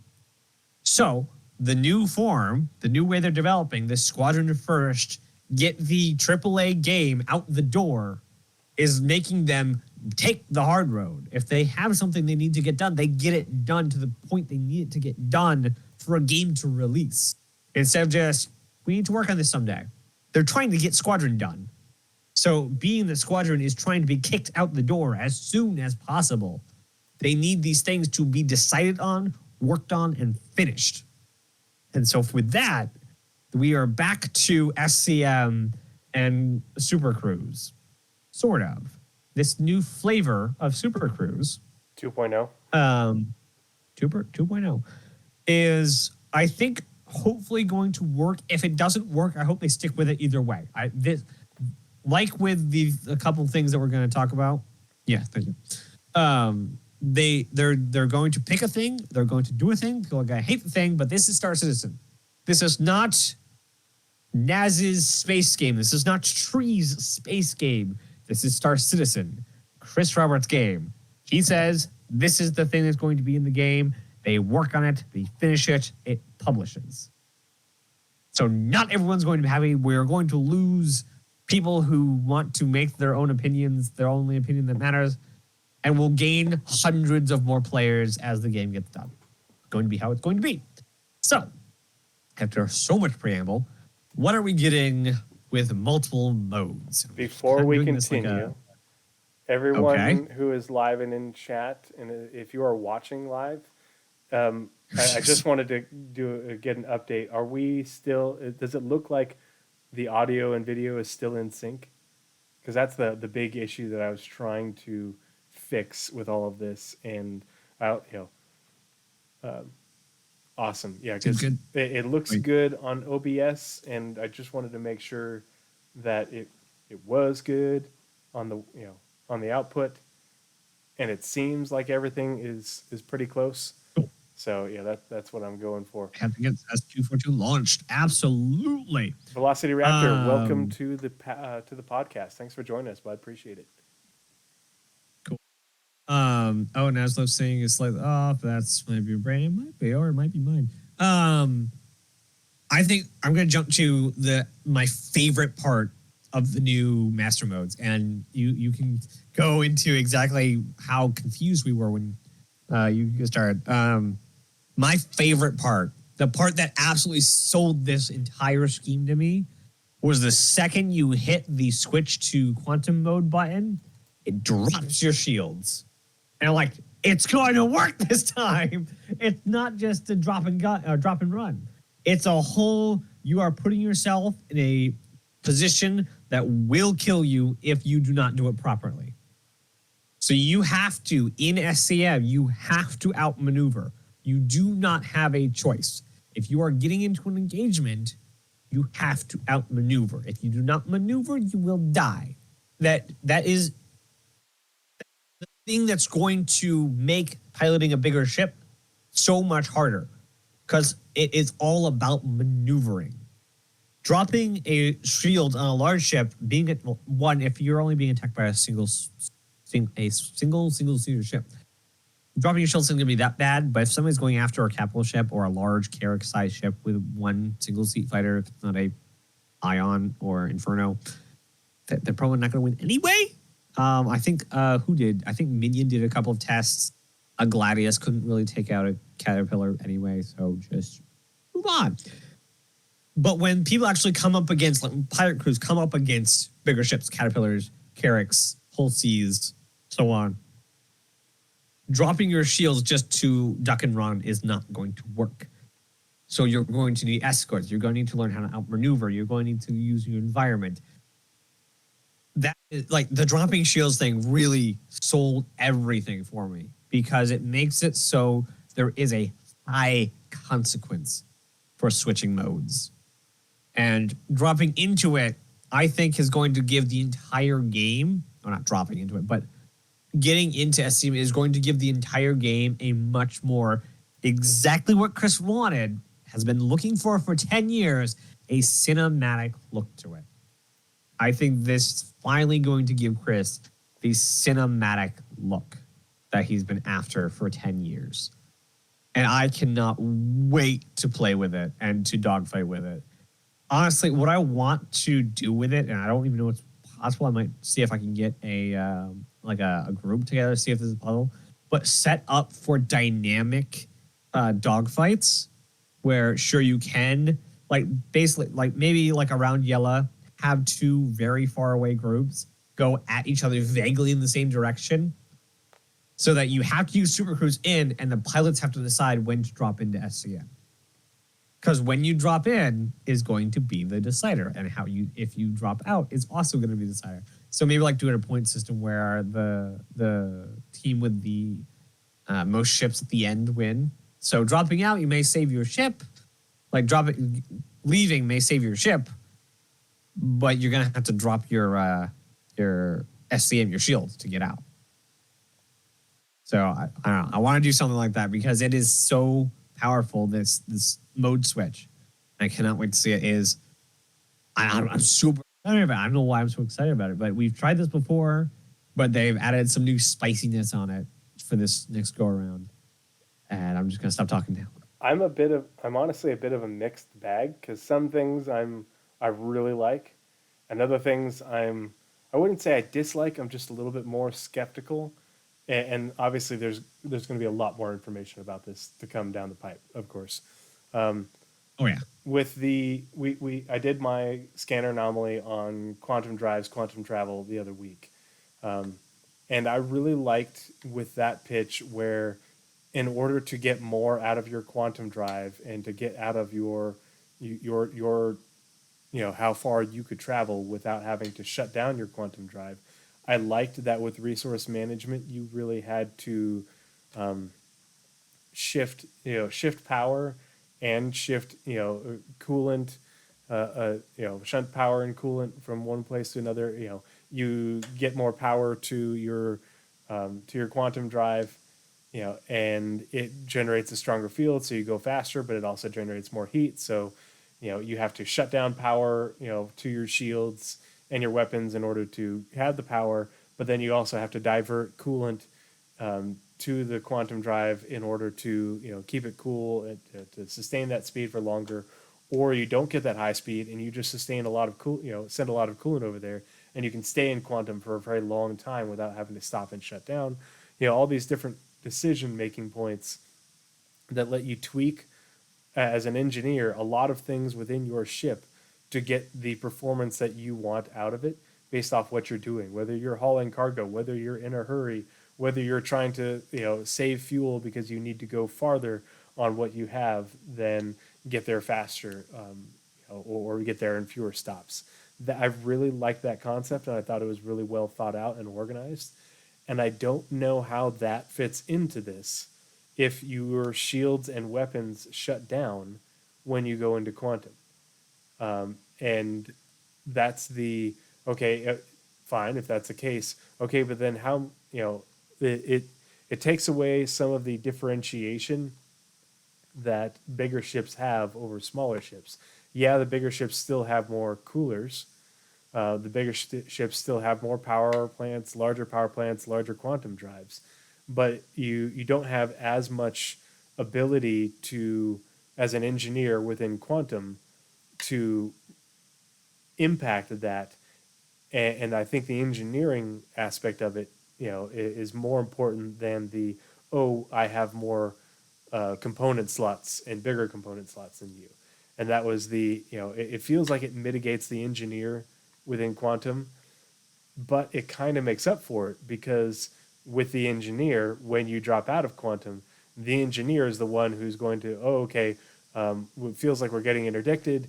I need you to, shunt a lot of power to shields and weapons, or whatever you want to do in order to get them back up to speed quickly.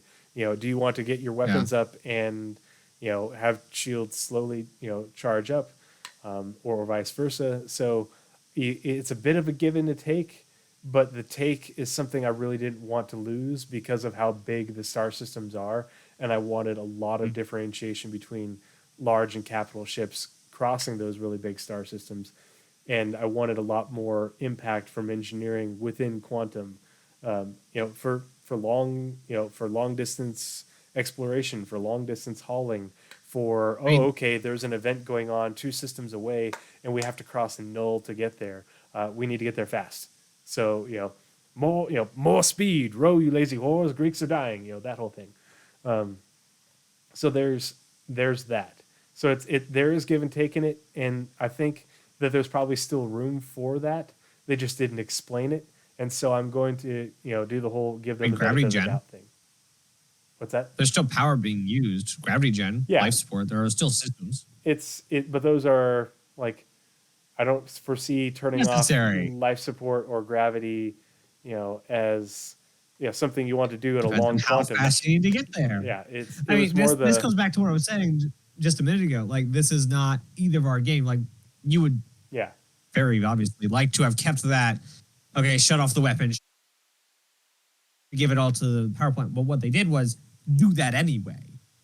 And so we end up with this either or that they decided from was either you have maintenance on all these things during quantum, or you have to drop out to do your maintenance and you can only do repairs during quantum. And they said, well, we want this one, and they went with it. Yeah.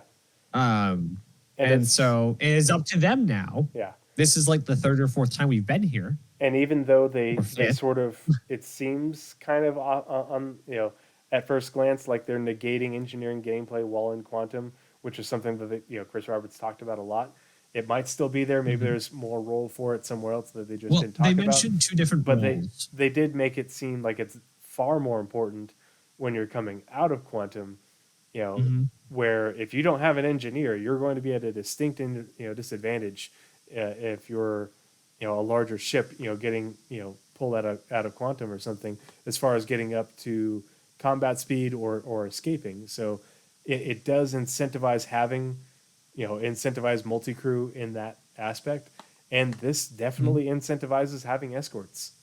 Like one complaint that I saw, because I was watching Loken, because Paul was co-streaming with Loken. I was in the Astropub Discord, I was in my Discord, and I was watching Twitter as well.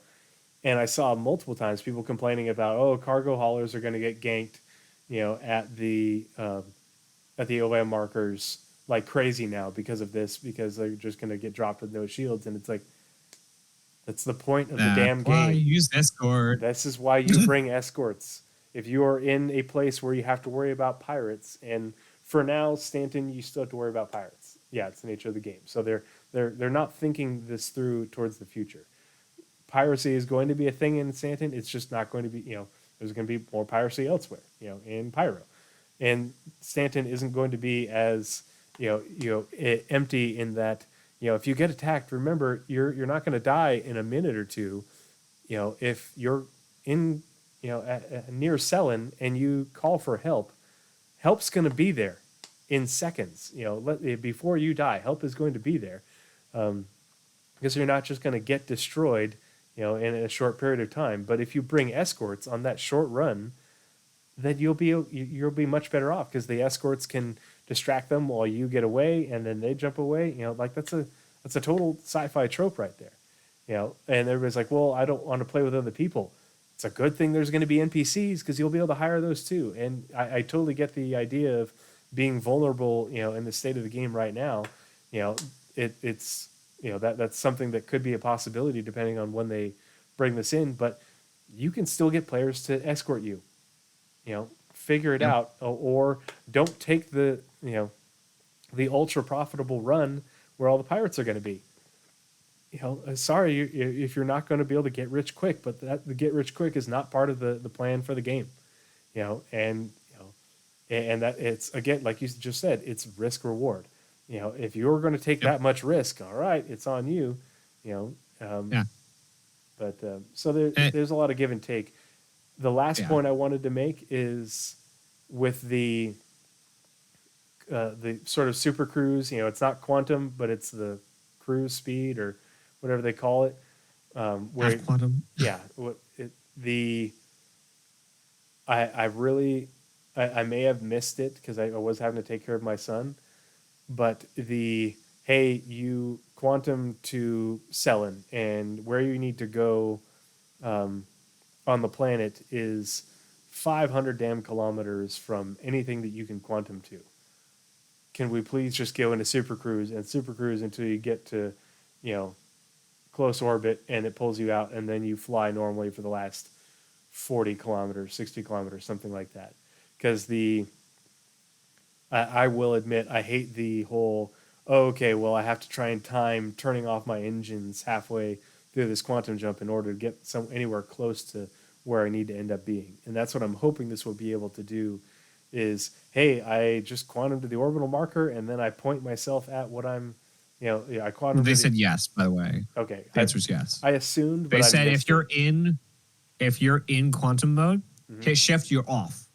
Any direction you're going, you hit shift, you're going. Well, You are now half quantuming that direction. it's I want to quantum to the orbital marker that is in orbit above my target, and then go into this cruise mode for the couple hundred kilometers to get right there. And then, okay, now I'm in orbit, I'm in atmosphere, I'm in gravity, what have you, or whatever ends up pulling you out of it. And I've got 30, 40, 50 kilometers to go. And I'll fly that at normal speeds. But oh, okay, well, you didn't get it right, and now you have to drop out, I feel like you should be able to pick up, okay, here is your target on the map on Microtech. I'm going to pivot around. Okay, here's the orbital marker above it. Okay, now I can reorient it. I can point myself at it towards the planet. Get close. I imagine that will be up to the new star map. Yeah. Instead of the new quantum mode. Yeah, I just don't want to and have they to, did mention, the things that you can't quantum to on a planet. Okay, it's fine if I can't quantum directly to it, but give me a way that's more usable to get close than user experience. That's their job. Yeah, than timing the press of a button, to get it right. Yep. All right, back to one of the things you said about While you're talking, I'm going to go grab some water. I'll be right back. All right, that's fine. Not circumnavigating. I don't know what it's called. I forgot the word. Anyway, forgetting about the mechanic or the engineer while in quantum. They mentioned, I forget when, I think it was actually in Power Play as well, 2 roles that actually fill the like a genre of engineer, because you have your lead engineer and you have mechanics under them. Instead of just not letting a mechanic do its work, what he's going to be doing is going to be telling all the mechanics, and probably doing some himself, the mechanic work that needs to be done on the ship.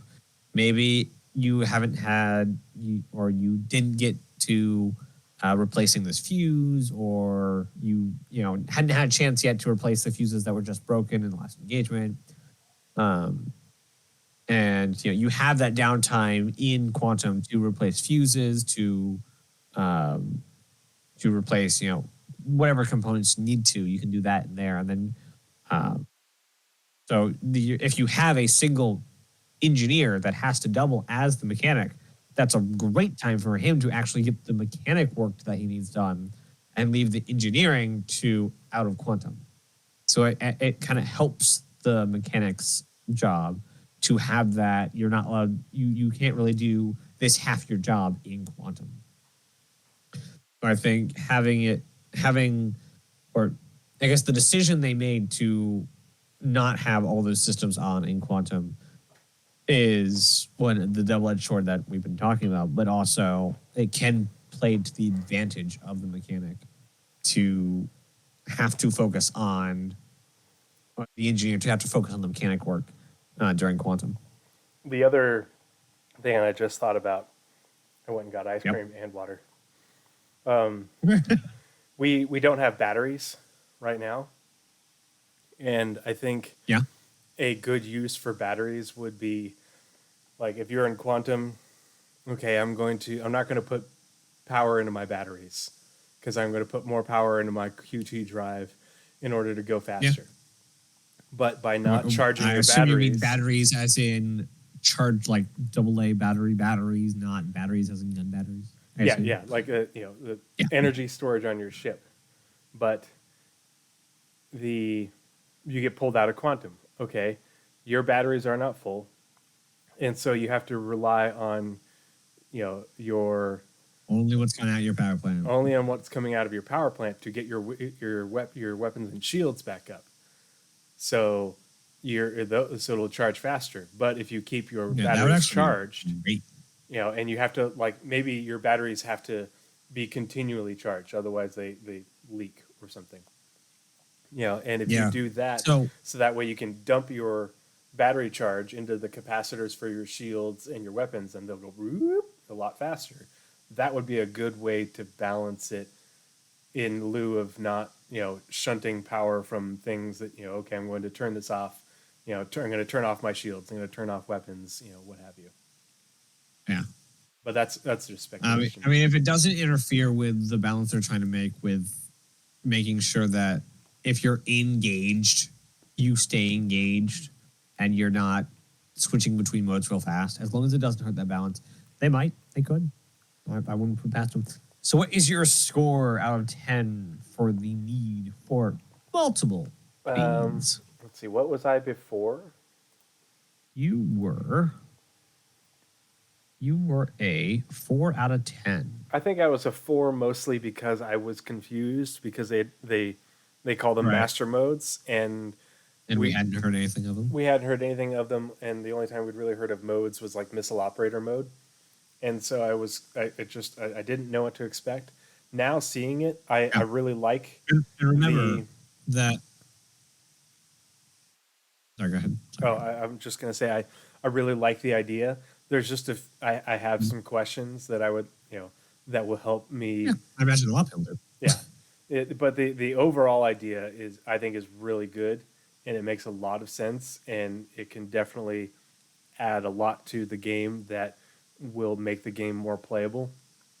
And as long as they are able to account for the things that I talked about in some way, I'm totally fine with it. You know, and it doesn't have to be, you know, a 1-for-1, but as long as we get something where there's more decision making in quantum, it's having decision making in quantum, you know, of, you know, shunting. I really liked the way it was described in the QT thing that CER put out a few years ago, and so I really want to continue to see that, because that was a lot of player agency, and I don't want to see that go away.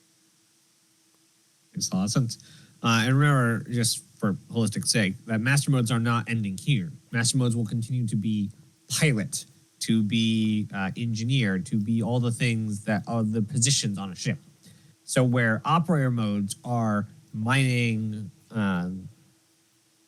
mining, cargo, missile, salvage, missile, yeah. So bombardier. Operator modes are for more industrial purposes or jobs. Master modes are for function of your own ship. So master security and commander officer, security, science, pilot, you know, those things. I wonder if there'll be a janitor mode. Figure out where the misses are on this ship. We'll talk about maps in your ship later. Oh, I want to get to that. Okay, so what is your final score, sir, for this new fangled multiple? I was a modes? 4 before. I think I'm definitely gotta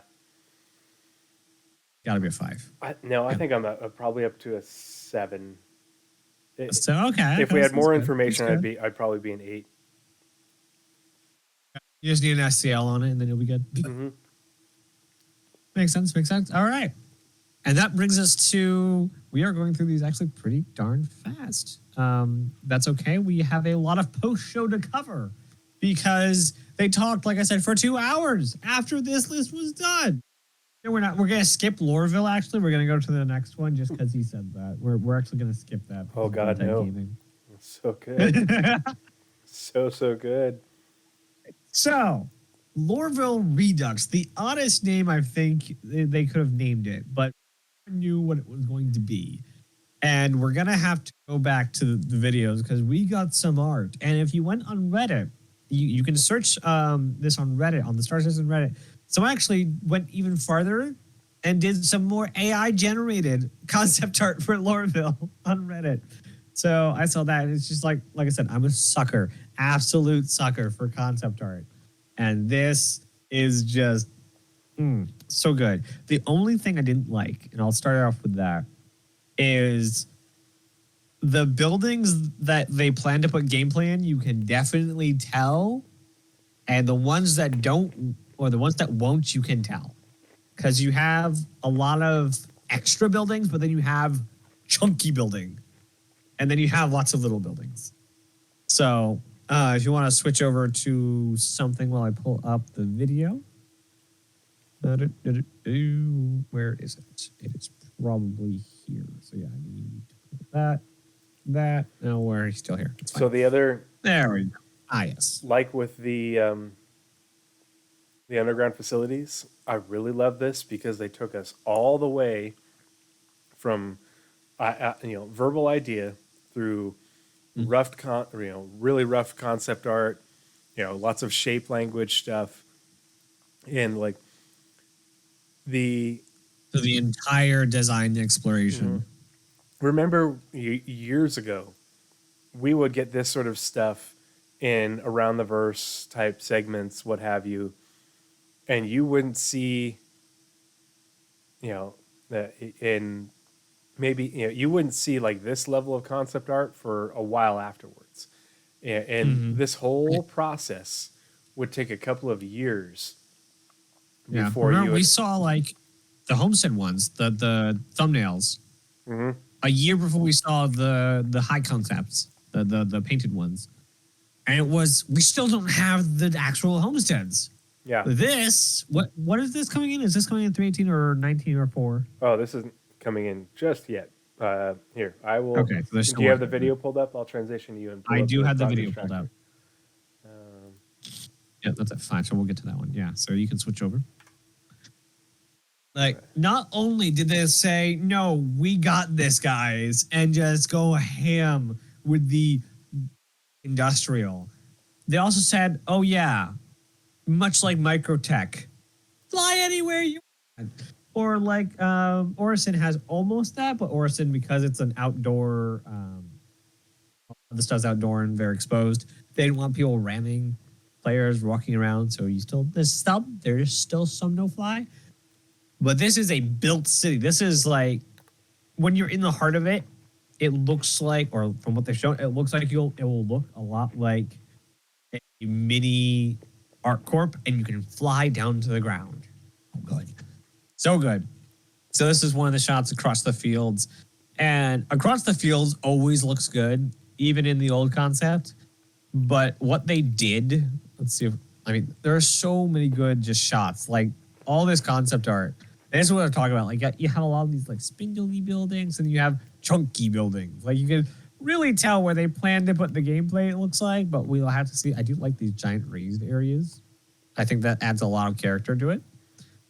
We can critique art the giant all day. Raised areas and the big chunky buildings, it gives you have the very industrial dystopia, the refining and stuff, but like it has a lot of Blade Runner vibe. Very Blade Runner, yeah. It's still very differentiated from ArcCorp, but it does have. Yeah, it makes me wonder how they're going to differentiate ArcCorp from this, because this looks like the concept art for ArcCorp.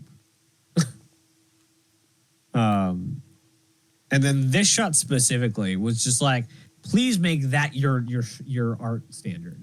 That shot right there. It looks just so shiny to me, like these giant sweeping, like just taking up space. And if there's one thing to show off sci-fi wealth, it's useless taking up space. And this building that could have been, nice and slender and fit in its little lot, fans out at the end and says, I'm taking up all of this space. Is one way to show sci-fi wealth is just useless taking up space. And you'll know, or you get a kind of sense of that if you ever see like the slums on Ruined Station, for instance. They take up as very little space as possible, and they're kind of shoved in the corner. That's because they have no wealth. Useless taking up of space is how they do it, is how they show wealth. So I really, really like that shot. There's some more shots in here of beautiful, like I love the color grading on this. That orange fog with the dark gray metals, shiny lights everywhere. Just like, do you guys like my Blade Runner glasses? I think we have like some. We had like square versions of that in Star Citizen. These are my these are what I wear Do you see the color in on. them? Yeah, it's. Oh, okay, that must get I'm this really close to annoying. having a seizure. Oh, okay. Let's not show me. Yeah, no, I bought because I'm in a Blade Runner campaign, Blade Runner RPG campaign. Game night is actually tomorrow, so I'll be going straight from Oh, nice. game night into my second segment with Paul. But yeah, I have these, Oh, so I will often nice. wear these for RP purposes. Makes sense. Makes sense. Mm-hmm. Here's another really cool shot. This looks like it's more. This looks like it's in-game, not concept art, and you can tell how it's a lot less whimsical with its application of sci-fi and more built out. So I hope they bring back a little more whimsicalness when we get the final polish on it. I mean, they said this is all white box, okay? Not gray box. This is all white box. No. They said that they said they were in gray box and final art. No, they didn't. Yeah, They said this was all concept work. No, that towards the end, they said that they're parts of it are in final art, but it's mostly a lot of gray box. Okay, well, I remember hearing that and losing my mind. So granted, there's going to be a ton more work because this is the revamping the skyline, and they have to tie it into the rest of the city. So the tram system, I don't know if that redoing the skyline includes the work to tie it into the rest of the city as well. So I imagine there's going to be a lot of downstream work built into it. Yep. So this is one of the shots that absolutely blew me away because no more no-fly zones. Well, at least very small ones and ones that do not restrict. You can just get right in there. This is what they've learned in how many years? When did they say that the original Lorville came out? 16, 17?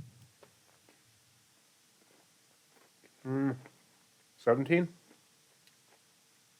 So 7, 8, 9, 10, 11, 12. No, 18.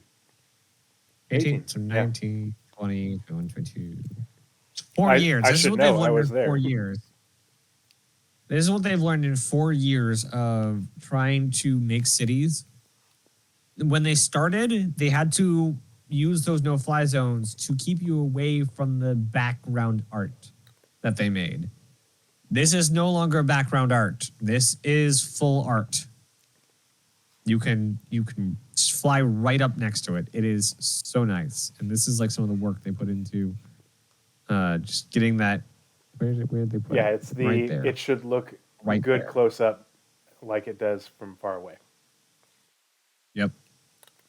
It is super nice to see. Now, do we know where they talked about what stage it's in? I know it was one of the last talking spots. We'll be showing more. And see, yeah, even in white boxing format, we're seeing a really good read. Keep going.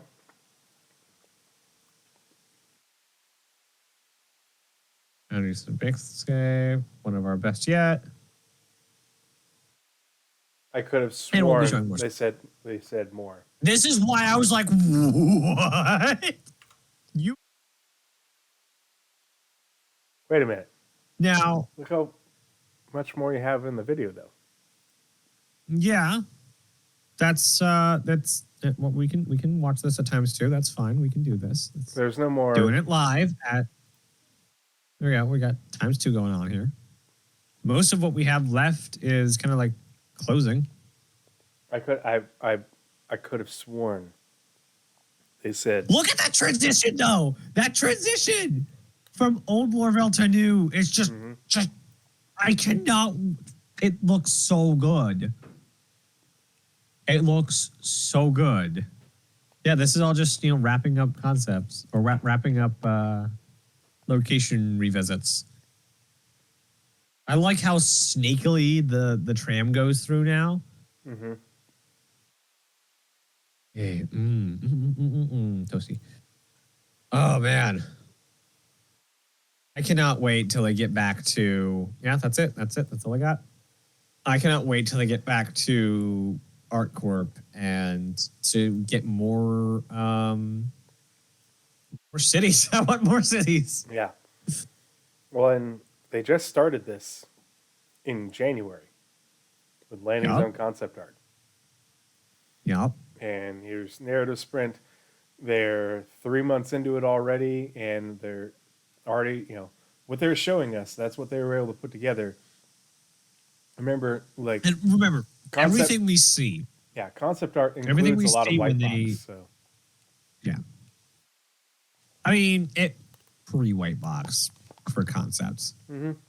It's there's That's a when lot they're doing of the shape language, but yeah. this part But of sandbox, white box right here is when they're starting to experiment with colors, textures, that sort of thing.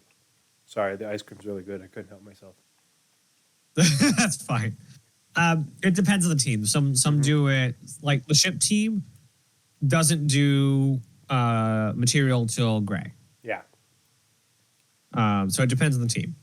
And remember, everything we see from CIG, every little thing we see, everything that shows up on ISC, SCL, and probably even CitizenCon, is 1 to 2 months old. My wife bought this. My wife. Great, that's great. My wife bought this, and so I'm obligated. Yeah. I'm upset. She's like, I bought you ice cream, so I went down the refrigerator and I was like, ooh, ice cream, and I was like, oh, that's rude. Nice. I think she says.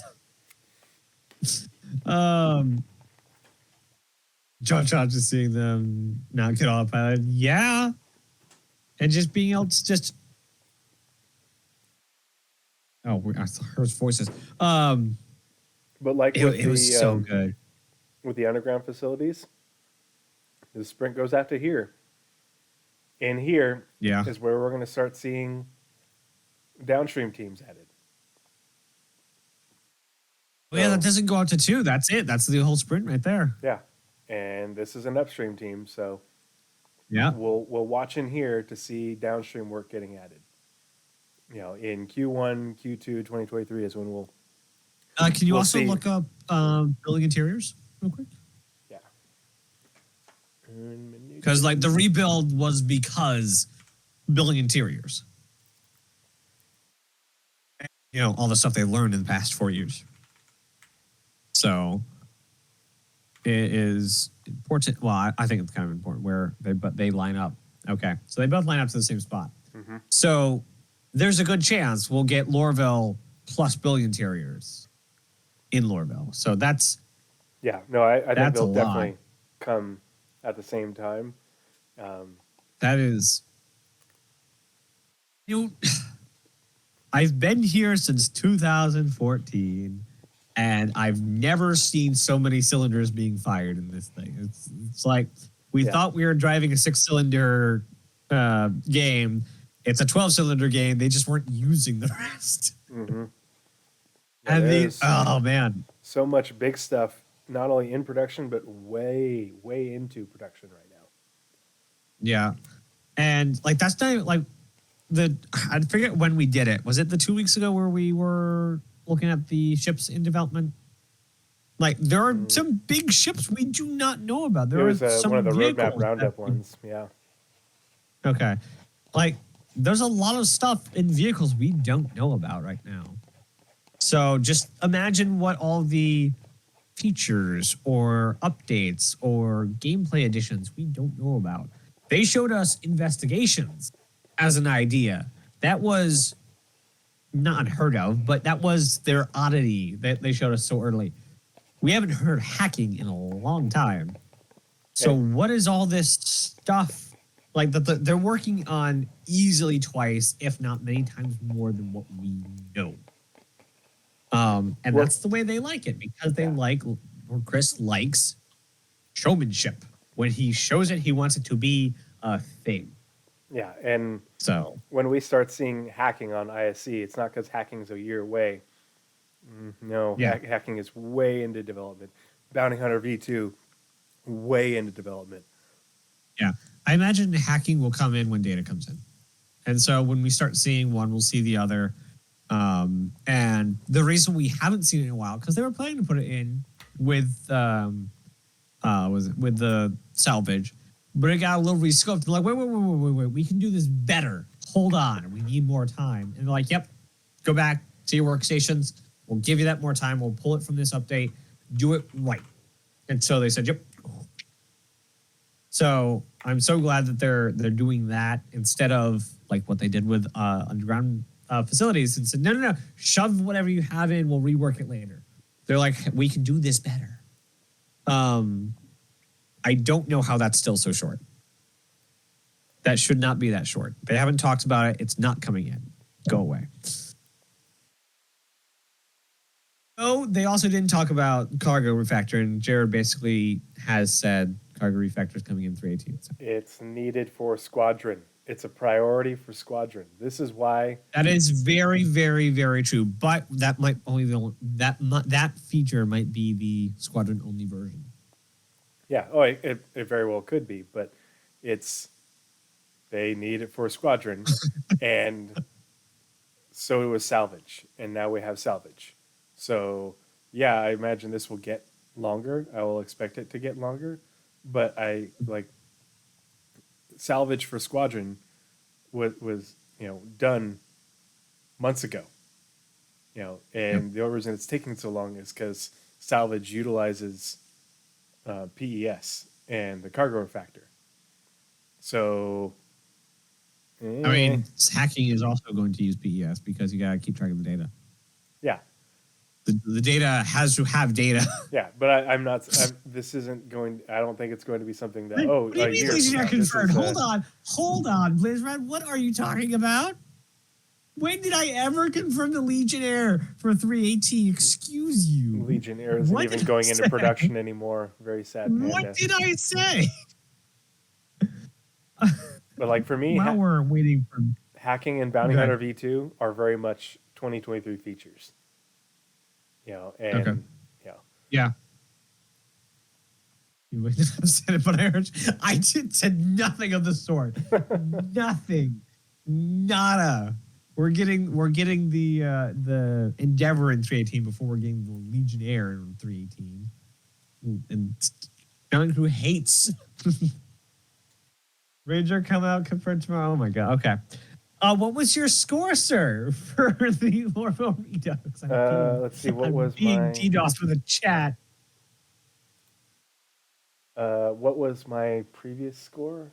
Is that my Your previous score for the Lorville Redux was 7 out of 10, and mine was 5 out of 10. I'm going to say 8 out of 10 just because, again, they seem like I love the approach of, hey, we've been working on this for like a year already, and here is our talk about it, and then we drew it out in rough, and then here's actual high-quality concept art.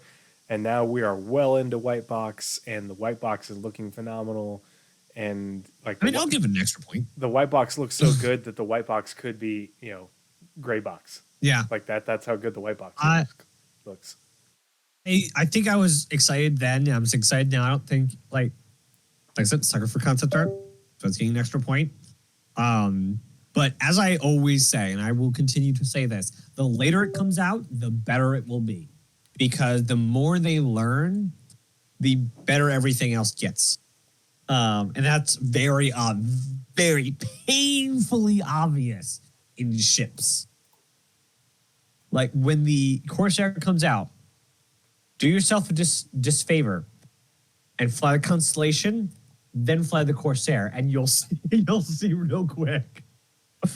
The Corsair is just going to be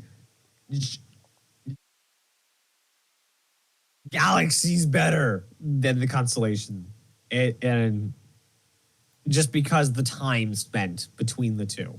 It's not, I mean, I don't really like the design of the interior of the Constellation personally, but that aside, the quality of the work will be higher because of the ways they've learned, because of the processes that they've become accustomed to, and the checks and balances that they put into work. The Corsair is just going to be better, and not because of the design. This is coming from a person who does not particularly like Drake. So, all biases confirmed. So, with that, we are now at 2 hours and 30 minutes. We should probably get through the next two a little faster because we still do have the 2 hour after thing. I don't even know if it's up on YouTube, but there's a lot in there to talk about. So, See, and I missed a lot power of that play. because I was dealing with family stuff. So That's okay. I can rant for the next hour on stuff they said. Power play. This was this the most anticipated, I believe? 5 out of 10, 8 out of 10 was up there. I think Talking Ships got extra point for me. I don't know why it did, but it did. So this was the resource management talk. This was everything that they've been working on, what's called the capacitor system, the dinky little, and I will call it that because of what we see in the video, demonstration that we saw of the Hammerhead. It's been updated. And they gave us the whole breadth and scope of what they're actually talking about. This is not, I can shift power around now and I have a relay to run it through. This is everything that is a resource, that is an intangible resource, is the power system, is the resource system. So if you're moving, if water is being consumed in a city, it has a resource. If power is being consumed, it has a resource. Data has a resource. Coolant, heat, all of this is resource managed. And it's not just resource managed at the ship level. So Hull A is the first that's getting it. Hull A, I don't remember the middle one, and then the Hammerhead. What's the middle ship that's getting it? 600? Which one was it? There's three ships. I remember the Hull A and the Hammerhead. Okay, well, we'll see if we can catch it in the video. So down to the size of the Hull A, you're gonna be able to manage all these systems, all the way up to ArcCorp will have all these systems to manage, and everything in between, every ship, station, outpost, planet, city. Well, not planet technically, but outposts and cities. Everything will be able to use this system, and those resources won't just be pulled on by the running of a ship, but in cities, it'll be pulled on by the quanta system. So this is not just a ship managing feature, but a universe sculpting feature. Yeah, it is a economy management feature.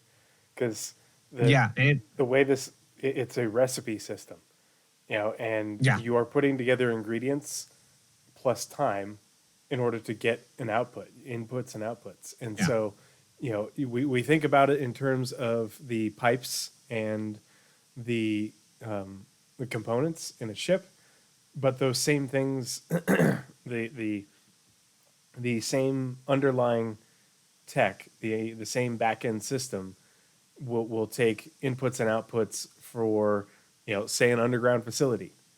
The underground facility needs, this many of this resource, along with this many people working there and this much power over this much amount of time in order to produce, one of these, one bearing size 5, whatever. It's the same thing. And if, there is a shortage of manpower, it'll take them longer to produce one. If they don't have enough power, blah, blah, blah. It's the same, you will have to bring the resources to the underground facility for them to generate power, but they'll also have to have the other, bits to make. But the thing that makes, a component, actually produces it to then be sold somewhere else is essentially another component. That's the way the game sees it. It's just a much larger version, than the one you see on the Hammerhead. Yeah. I mean, if the economy is the puppeteer of the universe, then the resource system is the thing being puppeted. And so it will, when the economy says, I need this thing to move, it will pull on the resources of the world and it will pull these things. Let's say it needs so much ore. It will pull the resources out, and so all of that stuff will take the resources. Now they all need to do whatever it is to rebalance their system as it flows into the other system, and now they have all that to use in their other ways. So it's the thing being like turns into this very push and pull system of, and I'm now doing the Chris Roberts thing, of this system that's able to make large sweeping things happen that will turn into gameplay.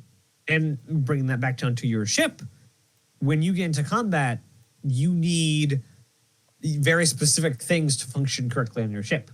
And with the Hammerhead, even with the previous demo, where they had a relay go out, and now half your ship's inoperable, you have one relay controlling most of your turrets. You better hope you can fix that thing, because you need to get that power where it needs to be. And if your other fuse blows because you're running too much through it, then you have less than half the power in your ship. That will also, like, for ships that are running instead of fighting, your main resource is probably going to be heat. So you're going to need to make sure you rebalance to get the heat away so you can keep running. This is where ships like the MSR are going to be coming real handy, because they're built for running, not for gunning. So you will probably have a lot better chance of running in ships that are built for running, and a lot better chance of fighting, because they're not just or the new built Spirit. like that in lore. They're built with their components, and their system, the resource system, is built for it. And it was, I think it was less for me like an eye-opening and more of a, like, gathering the papers that had been talked about over the past few months, and kind of just, shuffling them, tapping them on the desk, and making them into a nice little thing. That's kind of all I got for this one. Before we transition to the next one, I'm going to go ahead and turn that off. And here we are with resource management. They've been working on this for a long time, because it goes all the way back to the beginning of the progress tracker. And they were working on this before this, because not only did the Johnny Jasivius, right? That's what his name is? Or is that Dan Truffin? No, it's Dan Truffin, right? Oh, look. The dev with the accent and the beard. Anyway, the one who showed us the Hammerhead thing 2 years ago. So he showed us that 2 years ago, and in that quantum travel post from CR, he was talking about this. They had already done the elevator pitch and the napkin drawings and all the planning meetings for this when CR was talking about quantum travel in March of 2019. So this has been something that they've been working on for a very long time, except for now it has been in full-scale production for quite a while. Will continue to be in full-scale production for several more months. But we're going to start seeing this real soon. Definitely, across next year is when they will be introducing it, in the Hammerhead and the whole A first. And if there was a third ship, I'm sorry I missed it. But it's basically like, that they'll get the system in and get it proven out on the Hammerhead and the whole A.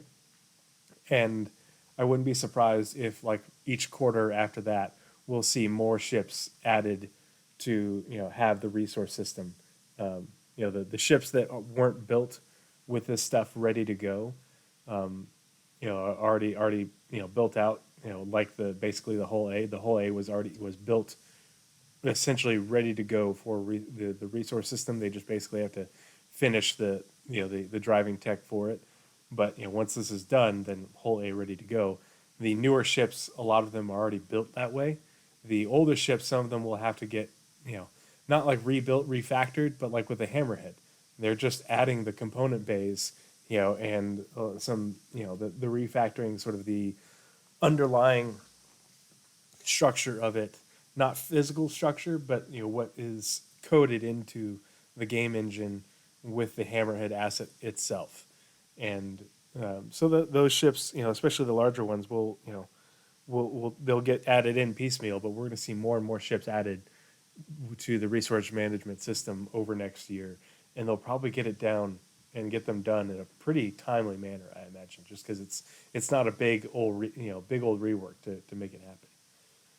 Dell, you said, I Yeah, wonder if the just a little bit of Corsair will, geometry. yeah, the Corsair, anything new, anything within the last year, or two, year and some change, has been built with the resource management system in mind.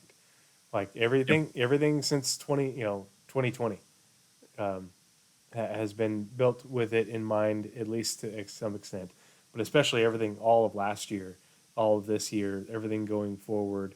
And I would imagine a good amount of the ships made in 2020 were, have at least some of this in the background ready to go, because the pipe system has been around for a while. This is just sort of like a reimagining and Yeah. expansion of it. And the ships, a lot Yeah. of the The ships were built resource. with it. They just weren't built with the Yeah. component bays. They weren't built with um, the relay, the relay nodes. Yeah. The resource manager is to the pipe system what the entity graph is to iCache. Yeah. It is the nth degree of the idea. Mm-hmm. The way to bring it in. If you want to switch over to my screen, I have the new hammerhead layout that they had running on the presentation. So in the old one, there was maybe like 8 to 10 nodes on the entire thing. What's the now there's timestamp for this that? width. The timestamp is 9:28. And the nodes that we saw are still there. They're just accompanied by so many more nodes. Mm-hmm. And they are designing very purposefully the same downside to the hammerhead. The entire front end runs through 2 relays only. So they are balancing these ships by the way they are making the pipe system or the resource manager. So the hammerhead being shut out of most of its power and most of its firepower, but also the systems in the front, is very purpose built. So they're going to be purposely building stuff into the resource manager to not optimize the ships, not make them the most redundant that they could be. So I imagine that's going to bring a lot of gameplay in it. And it's not necessarily like just, oh, they plan for you to do this. They're planning to not plan, is the plan. They're putting these sandbox elements in, and they're saying, here's your scenario. What do you do? Like the good DM they are. Like they're giving you the scenario, and they're asking you, how do you proceed? Or they're giving you the scenario and asking, how do you want to do it?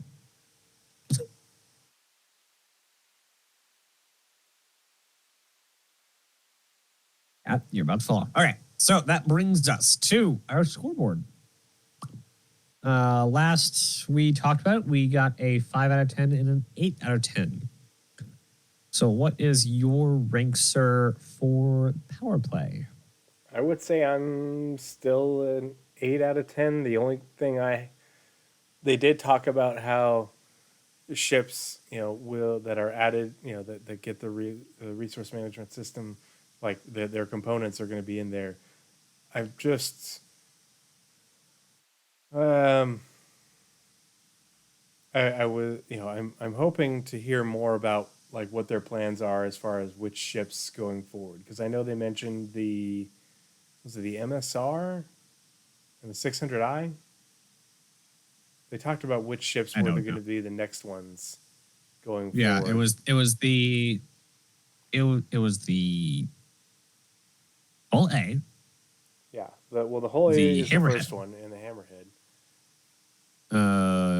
Where did that internet button go? Yes. Okay, so don't know. Closed captioning right at the beginning. We get to see. I know it's at the end. Yeah, because I've talked about it in like ISC. So many things. We're just drawing a blank here. Yeah. And that's that I did forget one of the like main points of it was that this is the thing that gets us our hit choices. yeah, about damn time. And they also showed in a Bengal carrier, though I'm pretty sure that was just teasing. Yeah, so many Yeah, components. like they showed off so much work on this with the room system. Well, I guess not the resource manager. Yeah, The engineering, all of this stuff is so. I was kind of caught off guard by just how deep this system actually was. I was pretty confident of the breadth of it, like being ships, small ships to big cities, but the depth I was unaware of. That it is just everything that is not geometry is basically tied into this. So I can't fight it. So we're just gonna roll with it. I think I will. Let's see. I had a 5. I did learn something, so it's worth at least some more point. you and I have both been following this pretty dang closely, so there wasn't really any new information.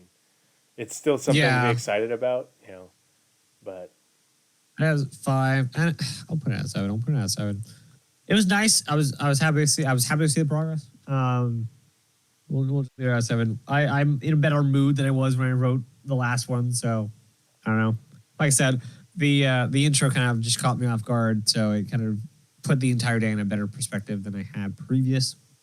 So with that, we move on to our last panel to talk about before we get into everything that happened afterwards. Talking ship 2952. Now, I was not aware of all the negativity. Apparently, the people in chat and you have negative thoughts about this. I was left wanting more. Not so much. Left wanting more. There was two ships.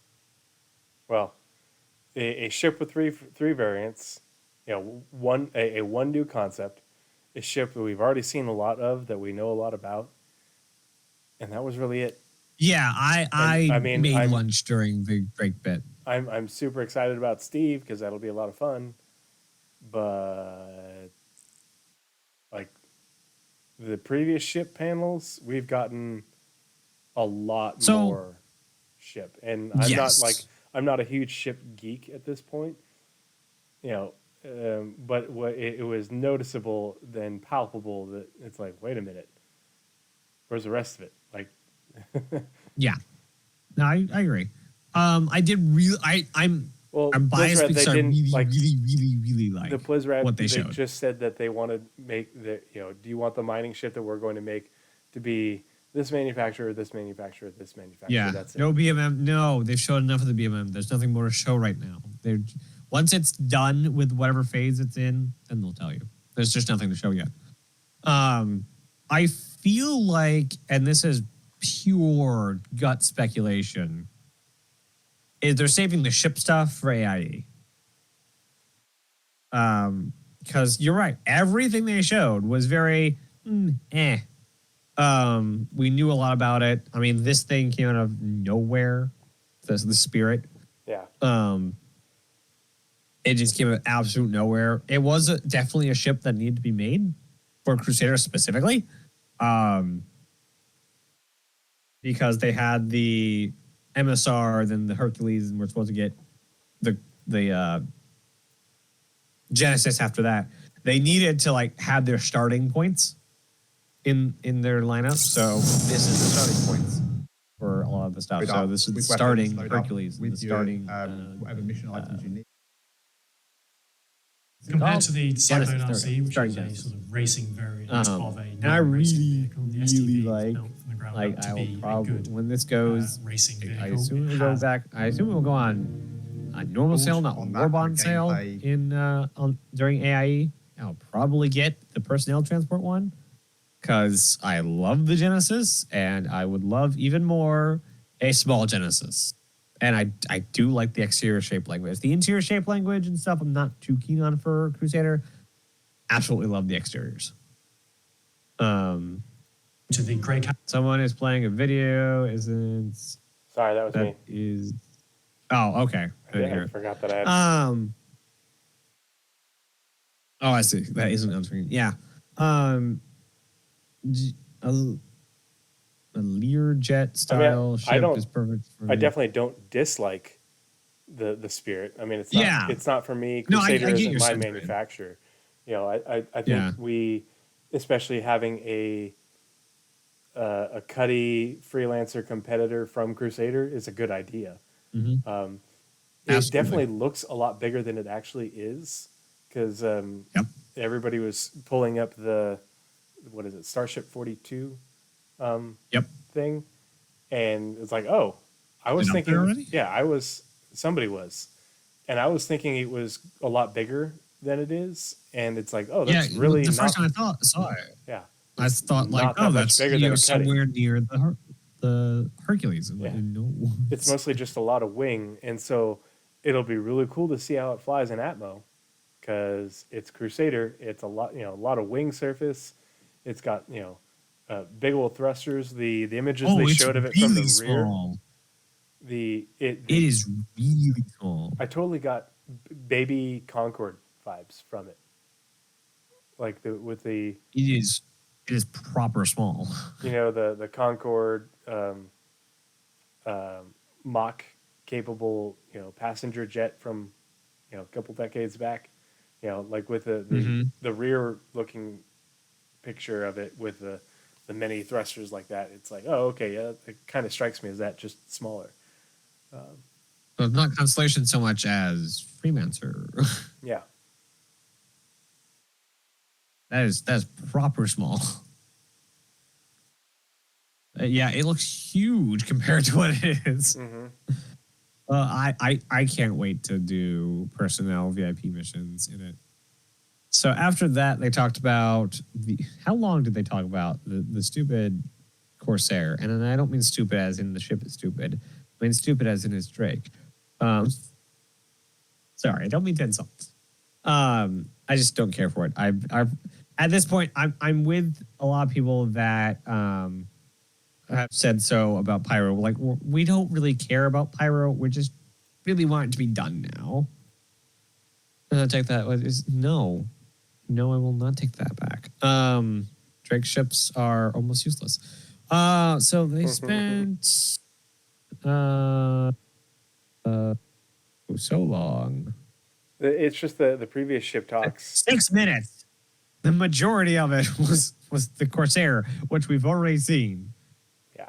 I'm ready for it to be done just so I stop seeing it. Done with it. Yeah, the done. other ones that they have shown us a lot more ships, a lot more of ship in development compared to the underground facilities in Lorville, where they took us from idea to shape art, concept art, Yeah. white box, gray box, and the ship, like, we didn't have that for ships. And I guess I was, after underground facilities and Lorville, I was kind of spoiled for that way of doing things, because to me, that is so rewarding to see from I'm a fan of creative people, and it was definitely not as much. Delianar says they could have talked about the SRV, for example. Yeah, I would have loved to see more of the SRV, because we've seen lots of the Corsair. We've seen a little bit of the SRV, not nearly as much. Yeah. And it's like, okay, we got But one. even one if concept, they did just a check in, even if they did less Corsair, just check in on what's in the pipeline, it would have been better. Yeah. I completely agree. Yep. Yeah. I think this was not even up to the standard of a ship shape. Yeah, 10 minutes of pipeline update on, hey, we're focusing on the Corsair, but 1 to 2 minutes on Hull C, a few minutes on the Argo SRV, everything that's in production right now. Just give us a little update, on where it is, so we can say, oh yeah, we're in gray box, we're in final art. This is what that looks like. Yeah, I'm gonna call it oddly empty, and I'm gonna use that oddly because I do think they're saving it for AIE. Yeah. I don't know why they'd save it from their 10-year anniversary for their in-game event. I don't know why. I don't know if it's some marketing ploy. Who knows? But it was oddly empty. Yeah. Because concept sales are not interesting. They happen, I guess, one or two to up to four times a year. They're not, wow, look at this cool new, you've never seen a concept sale like this before. No, they happen pretty regularly. And then we got, hey, this ship is coming out in the next update, and hey, this ship is flyable right now. That's a patch worth of ships. Like that happens almost every patch. Hey, this ship that you've been hearing about forever is coming into this patch. Hey, we're going to throw in an extra one that we've been working on in the background. And also, here's your concept for the corner or whatever. That's just status quo. That's not a 10-year anniversary update. That's not a 1-year anniversary update. That's just status quo. So it was oddly empty. So moving on to, I think, my favorite part of the entire thing, we got announced the cutest little update to the PTV and its new family. We got the PTV update, I can never remember the names. STV. The STV. Yeah, the STV is the straight to flyable. UTV is still in concept, or a concept they want to do. I think the SRV rework is in 18, I believe. 318? What? Right? Is that what they said? Oh, I think PTV? it's the PTV update. This guy right here. No, that's the STV. That's Steve. That's the STV? Yeah. Okay, where's the not Steve? Here, not Steve. Come here, not Steve. Grey Cat PTV Gold Standard is not being worked on right now. So that's the one that's not coming in, right? Yeah, the UTV is not the one that's coming in. That's a concept they want to do. Okay, so that'll be the next Grey Cat. And that's all the one that's been in. There was one image of it. Now let's talk about the ship showdown thing. Or not the ship showdown, but where are you? Right there. Right? Come on. The preview says it's right here. Come on. No, that's the Steve again. Mm-hmm. Where's the not Steve? There's literally only one image of it.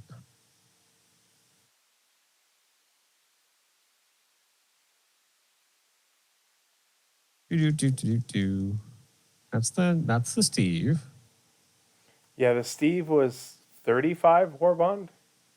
It's like, I don't know what it was. A Warbond? I didn't pick one up Warbond. I picked one up with credit. I'm going to, but I don't and think all I the have paints. Credit. I was hoping to pick up one of the Crusader ones, but those are only Warbond currently. That's one waiting for AIE. I will definitely pick up one of the VIP. Popped an image in Discord. I don't know if it's going to show up over there. It won't. Look at that. We're good. Where is... That's the UTV, not the PTV. So let's see if we can find it. Yeah, I do like a lot the two vehicles that they did announce. I very anxiously waiting ATV for kind of what should have been CitizenCon, but it is up to them how they run CitizenCon and how they run okay,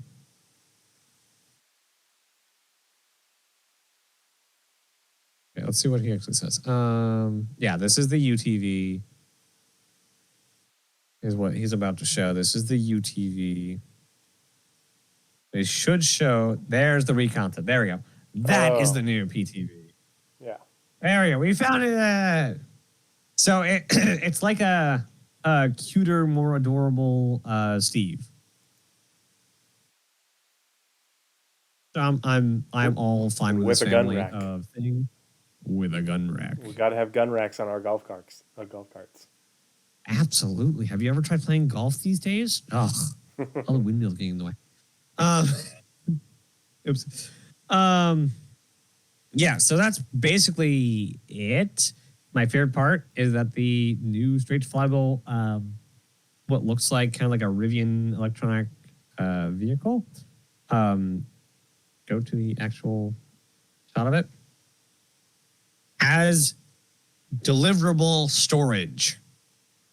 Oh yeah. Love that. That is amazing. That is perfect for the game right now. Doesn't it have inventory Yeah. too? Idea. I haven't had a chance I to do drive know it that yet. the Oh, neither nice. have I. Thanks, I Blood got Touch. to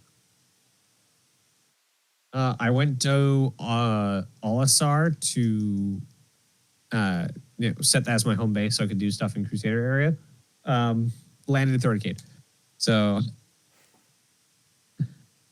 yeah, haven't had a chance either. I've been busy. Where is the shot? They also open up the interior, or not the interior, the hood. Oh yeah, because you can get at the component. You know, Yeah, whatever it's in the is next front. shot. Yeah, all the components are under the hood. Checking, Nice. There they are. Very cool. So you got your components down here, components up here. Resource management all ready.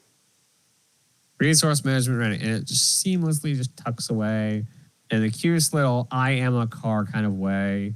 Yeah, gotta love animations on vehicles. So I'm super happy. This thing, I don't know, it's so cute. I like how they had Tumblr in the background. Like, we have so many land vehicles. We're gonna need a land vehicle to move our land vehicles. So eventually, gonna need something. So that's kind of it. Then they talked about the choose your manufacturer for the mid-range or large, whatever you want to call it. Mining vessel. It's going to be bigger than a mole, smaller than an Orion. Roads? You mean roads? No. I mean a vehicle that moves vehicles. I do like that Legionnaire they on are wheels. planning on doing a large mining ship, something in between. And they said specifically that it's going to have a garage to hold multiple rocks. Yeah, we have always speculated that there would be, small, medium, large capital, and so I'm very interested in seeing what they build for it. I would have liked, and I think I was talking about it with Velocity in chat. I would have liked okay, we have these 3 silhouettes from these 3 manufacturers. Mm-hmm. Then you pick. Versus just saying manufacturer. Like, to me, that's kind of that's just another thing on the whole letdown of, wait, this is it for ships? I honestly have no idea why they do choose the ship. I don't choose manufacturer. That's just as useless to me. Like, just come with concept art. I would rather see the concept art than vote, honestly. However, my choice is winning, as I say that, at 44%. RSI will be the new mining ship. I'm glad to see more RSI stuff being worked on, finally. It's been a long time. I think RSI fits. I would have rather in the seen concept lore art. just because they were building mining ships for so long during the Messer era, mining and other commercial ships, that they have so much experience in it. And they also, like, they have an entire division dedicated to large and capital ships. So, like, they have the infrastructure to build these big ships. And so it totally makes sense. I would like to see, honestly, and this would take a lot of this would be something that CIG would not do because of how they built their company. I would love to see a high-level concept of a bunch of things that we don't have yet. Like, hey, RSI is this grand, like, they have a ship for everything. So we decided to concept up 5 or 10 of them. And these are like some high-level concept, like thumbnail art for a couple of these, or 5 or 10 of these things. Personally, don't want any of those manufacturers to have they all have miners already. Yeah. That means they already have skin in the game. Anyway, Who's leaving? Blood Tide has to hit the hay. Oh, have a good one, Blood Tide. I'm not sure if Blood Tide is in the Discord, so that's why I threw that out there. Because unless he's has a different name for Discord, I'm like, he's been on the watch us on Twitch, hung out in the podcast before, but I don't think he was in the Discord. So I want to make sure he. I would much, if they were going to have a vote, I'd much rather them vote on a couple manufacturers, like as a year of focus or something kind of thing.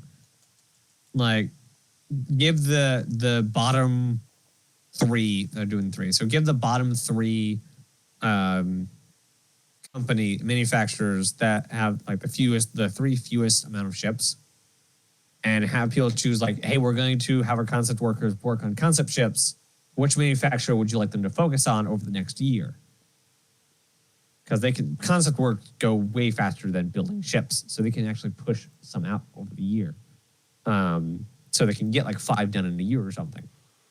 So pick, let's say if it was Consolidated Outland, RSI, and would it be Crusader as well that have very few ships? Yeah. It might not be RSI. It might be someone else. I know it wouldn't be Aegis and it wouldn't be Anvil. That's all I'm saying. Yeah, they wouldn't be. Aegis and Anvil wouldn't be the ones to make a mining ship. And I can't see Crusader doing Might it not either. be Misk either. So yeah, I think it would be. Anyway, so basically, instead of voting on which manufacturer you want this ship to be, maybe what manufacturer do you want us to focus on as far as our concepts goes? Not stuff you'll see in the next year, but stuff that you want us to work on so that more of it comes out over the next X amount of time. Got tech, baby. Yes, that will probably come out someday. And I think that would have been much more substance of a vote, and it would have yielded more fruit. Let's say if RSI won and they had over the year of 2023 5 new concepts, not that we saw, but that was built over the course of the year. Maybe 1 or 2 of them came out over the year, and then you have 3 that come out, whenever they have time to drop 3 new RSI ships. They have the bank of them because we're lacking a lot of manufacturers of ships. Not to mention, alien ships are kind of at CIG's discretion currently because we don't have them in game. After they come out, all the races, I imagine there'll be a lot more ships coming out after all the aliens get in, or each alien gets in. But with especially RSI, not so much Crusader because they're kind of a focus now. I don't know. I feel like Crusader is getting a lot of the stuff. But RSI and Consolidated Outland they have so much stuff that is talked about or lured about, and we just don't have. We have 2 ships flyable from Consolidated. We have Constellation, Aurora, Ursa. What do we have else in game? Is that it? Is that all we have? That can't be right. RSI ships that are in game. That's what I'm thinking of. RSI. Mantis. Oh, I always forget. Mantis and Scorpius. That's it. So stuff that we don't have. Oh, wow. There's Orion, Apollo, Perseus, and Pegasus. But, yeah. Not Pegasus. Perseus and Polaris. There's a few Pegasus other things that, if you've seen the leak, you're like, oh, yeah, that's RSI. And it doesn't have a name. I've not, and I won't. So I've decided that I'm not going to. I was expecting them to actually use that leak in CitizenCon. So I probably will. I might eventually look at it later when I get starved for more CIG goodness. If you haven't seen it, it is not spoilery. I wouldn't worry about spoilers from it. It is stuff. It is more of things that we have already seen. Like what you saw before, you only saw a short peek at it in the visual. What was it? The visual teaser remember that one? It was Yeah. stuff you've seen at that, but more of it, and you can see more of it in that. Oh my gosh, scale. It was 9 minutes Interesting. of this is why it's taking so long. Oh my goodness. So yeah, all that Consolidated Island has was just Mustang and Hoverquad and Nomad, with the Pioneer being the only one we don't have in game. So they obviously need a whole bunch more stuff, but their stuff is their concepts need to be very particular because of the lore behind Consolidated Outland. They need to be like hype man ships because of brand the- identity is just the- so all over the place. It doesn't make Well, any it's sense. because their brand identity is Elon Musk, and Elon Musk, chases after, shiny cars in the street. So that's what you have to make. So it needs to be this harebrained idea for a ship. And those don't come along, and we don't, well, they're harebrained. They're not normal ideas. Because they're not a heavy industrial manufacturer. They're, hey, wouldn't it be weird if we made a heavy industrial ship? Yeah, it would. And so they made it. So they need to have other harebrained ideas. That's why it's kind of hard to is Consolidated Outland anything. Argo is actually a pretty good one to also get a focus on. We have the SRV, but the only thing that's the only undone concept. Other than that, we have MPUV and Rafting Mule is the only thing they have. That's the entire catalog. So I would much rather, it been a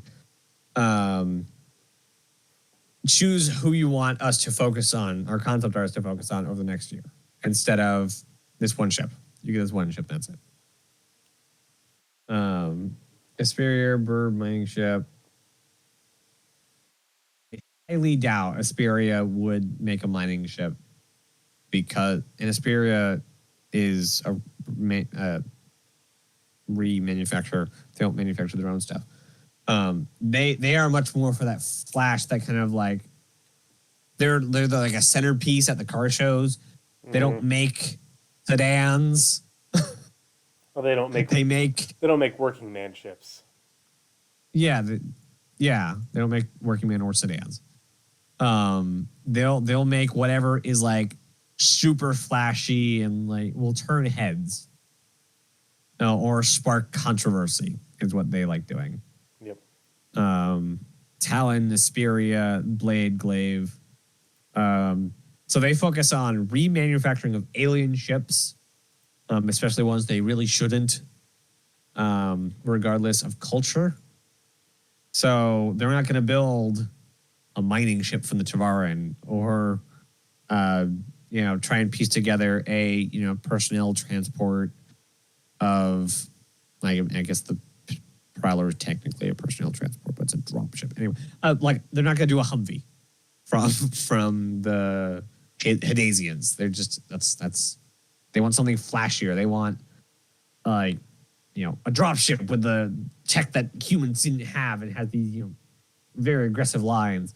Something that's going to, let's say it was the big gun from whatever, is it the Hadesians that blew up one of the planets? Yeah. Yeah, a big gun that might have been the small version of the thing that blew up a planet. That's what they built.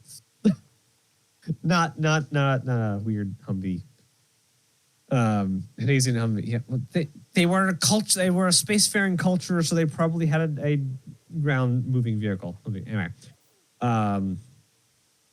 they like that shock and awe kind of thing. Hadesian Humvee would be scary. I don't know. It's kind of terrestrial. Yeah, as I said. So after that, all we have is the after party, and not really after party. The what's it called? It's everything with The not Chris scheduled. and oh gosh, I'm terrible with names and I always forget. I apologize to that dude, but That dude.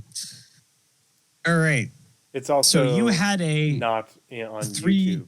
So Oh no. Okay, actually, there might be a way to say it.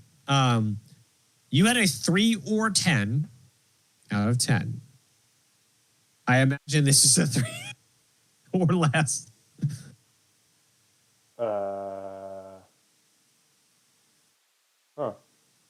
for talking ships. Yeah, I'm gonna say a 3. That was Yeah. there was a lot of letdown. That's a terrible 3. That's 3 out of 10. There's no way it was a 10 out of 10 before. It was 3 or 10. You said depending on how it goes, this could either be Oh, an then it was a amazing 3. part. Yeah. Yeah. Yeah. Yeah. For because me, if it had the thing that might have, I don't know might how be I get in a the 6 leak, from it. then that would have been Yeah. a 10. But it was not there, so therefore, 3. I don't know how it was a 6 before. I think you had higher really high hopes. expectations for what it would be in there, and we were both. I can't put it below a disappointed. 5. I would feel very bad giving it less than a 5 though, because the 2 ships that they did give, I will continue to absolutely love my Steve. My Steve will be my friend, and I will be friend with Steve. Okay, so let's see how we did. Now I have to do math, so you just talk while I do math. Instead of talking, I'm just gonna. Whoops. Turn that one. Transition to this, because this is on YouTube. The Outlaw Lifestyle, all the update on the It's a real. Pyro, everything Pyro set, Outlaw settlements, the Outlaw stations. Yeah. Look at the size of that javelin next to this station. It's a big. It's a little big. Yeah. And here's hangars. So those are good size hangars. But then you can see all this little detritus down here, and yeah, it's pretty impressive. Really looking forward to seeing this station.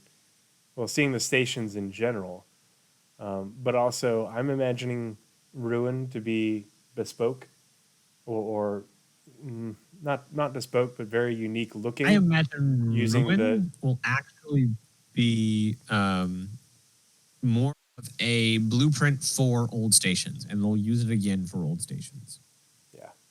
So it's somehow going you to still look got higher score. significantly different than the others. But like how they're doing with the underground facilities, they're reusing a lot of assets. They're going to reuse what they have.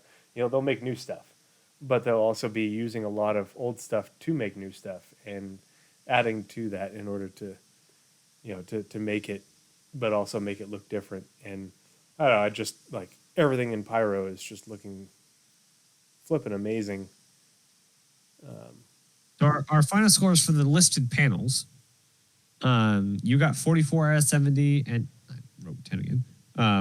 And I got a 43 out of 70. How that matches up to our predictions was your low score was 47 out of 70, and your high score was 52 out of 70. You were severely disappointed in this year's CitizenCon. My expectation was 28 out of 70. I almost doubled my expectation. Yeah. So for me, it was a decently good CitizenCon. And for you, it was overall a letdown. It fell far below your lowest expectations. Yeah, like certain things I was expecting them to be good, and they were really good. And I probably could have given the UGFs and Lorville a 9, but that wouldn't have changed. Like, You're only saying that because you see the overall score. yeah. All right. I'm sorry it was such a bad show. It wasn't bad. It just wasn't crazy. And then like CR decides to come out and start talking Squadron 42, and yeah, there's a lot of good information. I'll look forward to seeing that put up on YouTube so I can rewatch it, because I did miss a lot of bits and pieces here. But he and what's his face are both famous for rambling, and they are not concise whatsoever. They are not public speakers. Oh my gosh. If people like that, when they ask to come teach where I teach, and it's like, okay, you can come teach, but we're going to give you an outline, and we're going to practice this outline, and you're going to stick to the outline, and these are your talking points, and you need to practice being concise and direct and to the point. And what's his face and CR are not that way, and it makes it so that their information that is good information is not communicated well. And I get that the stuff that they're showing off, all the AI work is really impressive.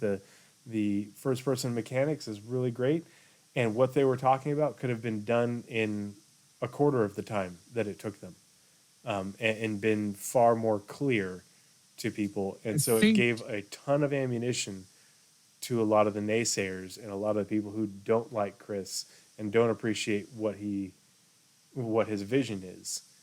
And that's the thing. It's like you got to have somebody actively reining Chris in and keeping him on task and helping him be succinct.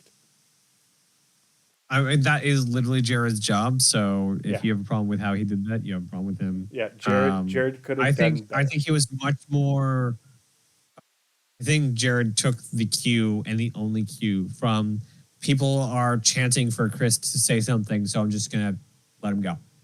I think that's what he did, and for better or for worse, that's what he did. Tony Z has a lot to say, Devil- but Tony Z is more organized. Tony Z is way more Yeah, organized. and he likes having succinct presentations. And I'm pretty sure this was all in UK, and Tony Z's out of the Austin or LA office. I think it's the LA office. I know he started out in Austin, but I don't know where he is now. Oh, Yeah. I don't know if he's moved to Manchester like everyone else higher up. What Tony So- Z has to always presents is, hey, this is deep, and we're gonna have to go Mhm. deep. Whereas what CR was talking about is like, dude, you could say that in way less words. Chris is a designer director and somehow a coder. I don't know how he does that. But anyway, his concepts are high level. He always talks in high level. He has designers and producers and artists and engineers to drill down the details. He doesn't do detailed. He does, I want it to feel like this. I want it to have these kind of large sweeping motions kind of thing. He doesn't do Large sweeping at least when he's motions. talking. Yeah, he doesn't talk. He doesn't do presentations in the specific. He does posts like the quantum travel one you love so much. In the specific. Mm-hmm. He only does that in text. He never does that in speech. I literally don't remember what he talked about. That's okay. We're gonna go over some quick few things. If you want to switch back to my screen. 1 sec. They talked about quite a few things. And I'm probably going to forget some. This one was probably one of the them- most interesting and most impactful for me. Was the FPS Probably. radar scanning stuff. The AI is Yep, really cool, so- but we just had a big old talk on AI, and you and I follow the development of the AI stupid close anyway. Yep. So it wasn't anything Yep. new. But being able to finally see this, and hey, not only does this look cool, but it's systemic. Like, Yeah, last time we saw this, it was a concept image. FPS map.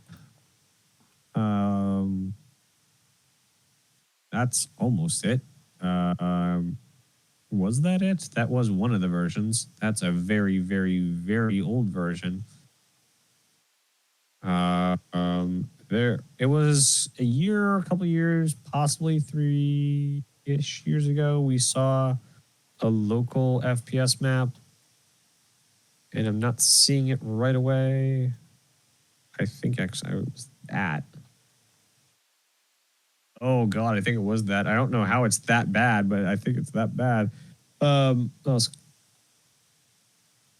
just swap this over here for a second. Yeah, that's what the other one looked like when they were like, "Hey, we want to build that." Yeah, that's what it looked like. Okay, so here's what they actually showed. That's not what I wanted to do at all. Here we go.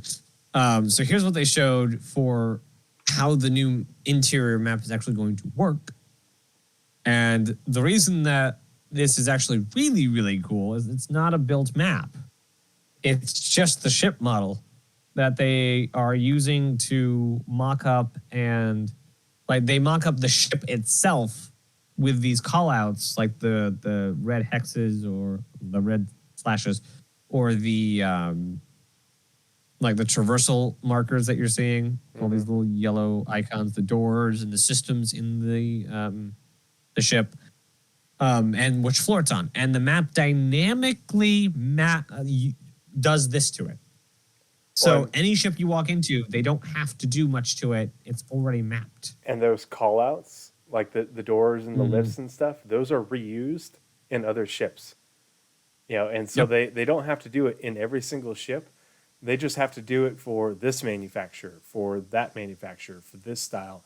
And like the lifts and the doors, a lot of them are, some of them are very generic, others are more bespoke, but it's not you have to go through piecemeal and do the call out for each individual ship. It's all the door, once you've done the doors for Crusader, all the Crusader doors are done. Once you've done the lifts for Crusader, all the Crusader lifts are done. Aegis, what have you. And so this system builds a map of the interior of the ship, but once you've populated, once it recognizes that this item with this variable is this, it just from the database says, oh, okay, this is an Aegis door, this is an Aegis lift, and populates it. You're good to go, and that's crazy. And if you wanted to, figure out what the Aegis looks like now, they can never say now that they're just, they don't want to let players learn how to traverse a Aegis before Squadron. Well, you ruined that now. And Blizzard brings up a very good point that happens every time somebody says anything. He says, we've been asking to see Chris for ages, and now we're crapping on it. I don't feel good about it. Personally, I'm happy listening to Chris. Don't get me wrong. I'm always glad for CR to put out information. I just wish he could do it in a manner that doesn't give the naysayers the ammo that they're looking for. The problem is naysayers will find ammo with no ammo. Yeah, but I mean, the naysayers. I can appreciate what CR says. The only problem is the way that CR says it. It doesn't make him look good to the people who want to make him look bad, and I don't want to give them any more ammo to just, look, he's doing this again, because it's not. Don't always do that. Even if like they say that every time a ship comes out, oh look, it's another ship. It's another. Even if it's flyable, it's just another ship. They love to rag on Chris. They absolutely love to rag on Chris and the way he speaks, and the way he gets into to big idea land. When it was the other guy that had to keep on bringing this back and saying, this is what we're working on now, this is already in Squadron, blah blah blah. And if CR was better about that, I can watch CR talk and I'll just watch it like 3 times and I'll get all the information I need out of it, and I like the big ideas, but it's I don't want to see, CR making more meme ammo, for no reason other than this is Chris Roberts. That will never not be a thing. No, it's they it's show probably off not a going to little change. But, he's also not helping himself. And these thumbnails are super hard to navigate. Actually, where'd it go? We skipped past it somehow. There it is. They show off the new Mobi glass that they're working on. I'm sorry, seizure warning, I guess. That looks really nice. Really, really cool. Yeah, the Mobi glass. Ooh, pretty. And then have you seen the? Where is it?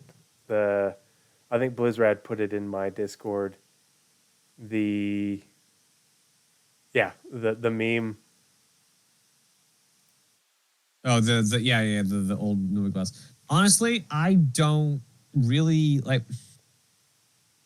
I looked at the new Mobi glass. I'm like, it's player experience. That's what I see. I see player experience. I don't see. Like, I'm not. Oh God, give me it. It just looks like player experience. I'll be happy when it comes in. It's like a ship update. That's what I saw in the Mobi glass thing. That was it. I guess it's kind of hard to show what was like the biggest thing they talked about, which was skills. Oh yeah, that gosh, Skills are going to be added to Star Citizen. that was So very for much like those the who aren't aware, they said very, very sternly that Star Citizen is a human skill, not a video game skill game. We're apparently getting skills, not Pillars of Eternity, whatever the game was, that had like the skill tree of a million skills. That's not what we're getting. It's a very simple cut down, and when I actually gave it some thought, I'm like, wow, that will actually enhance a lot of the features of the game. It is a very, very small reward for being dedicated to your craft in the game. So if you're a cargo hauler and you are, over the course of your cargo hauling, lifting hundreds, thousands, millions of boxes, you will get a very, very small, but just enough to be noticeable increase in your character's ability to lift boxes. So strength. But that will benefit your character in other ways. Maybe you'll be able to run farther or carry more gear. So when you go on those random outings, you will be able to do it a little bit better.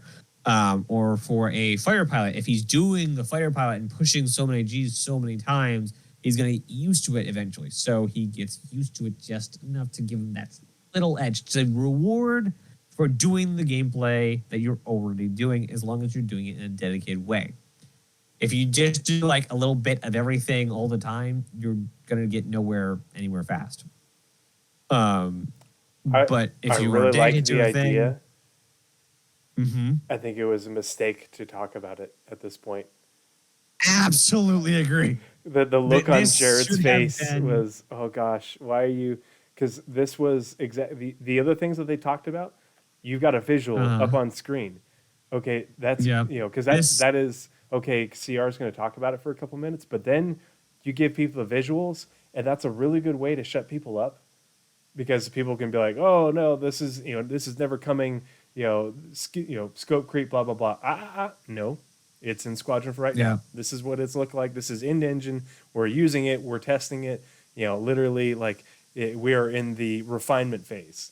They said that multiple times for like every single one of these things, and the only one they didn't was the skill thing. It was like an oops, and Jared's look on his face, was like, and we'll hear more about that later. Like that. It was off the cuff, and. There was a lot of unanswered questions that people are losing their minds about.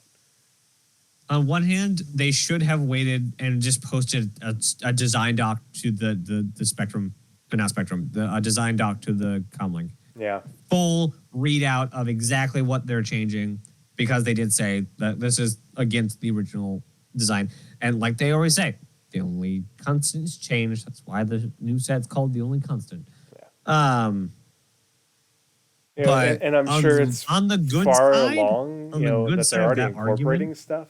They just didn't have Mhm. anything ready to show it, and that's Yeah. the hard part is because like I said, like if Chris is gonna rant, at least let him rant with things that hey, this is in game, this is what we've built, let him go off with visuals to accompany it, because that's what validates it and validates what he has to say, and they didn't have anything to validate that.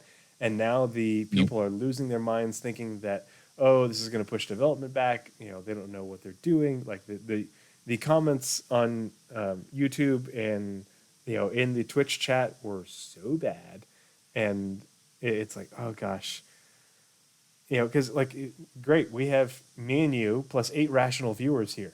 That's half of the rational people who aren't losing their minds over this right now. It's the reason that the entire game industry has, and it's the reason why Cyberpunk was so bad. It's the reason why Battlefront 2047 is so bad. The players have not been educated on how the sausage is made. So they want as much gameplay as possible, as cheap as possible, and as fast as possible. not good gameplay, however much money and however long it takes. They want all three to be as far as possible. 2077 was good. Oh, really? Not from my seat. Seeing how you said was, and they're still adding content to it. It's gotten a lot better, but No, it's gotten like tens of times better. Yeah. So it is great. There you go. There's somebody. that's like the story of our gaming 1070. generation. Oh, I played it on 1070. Nice. I'm shocked.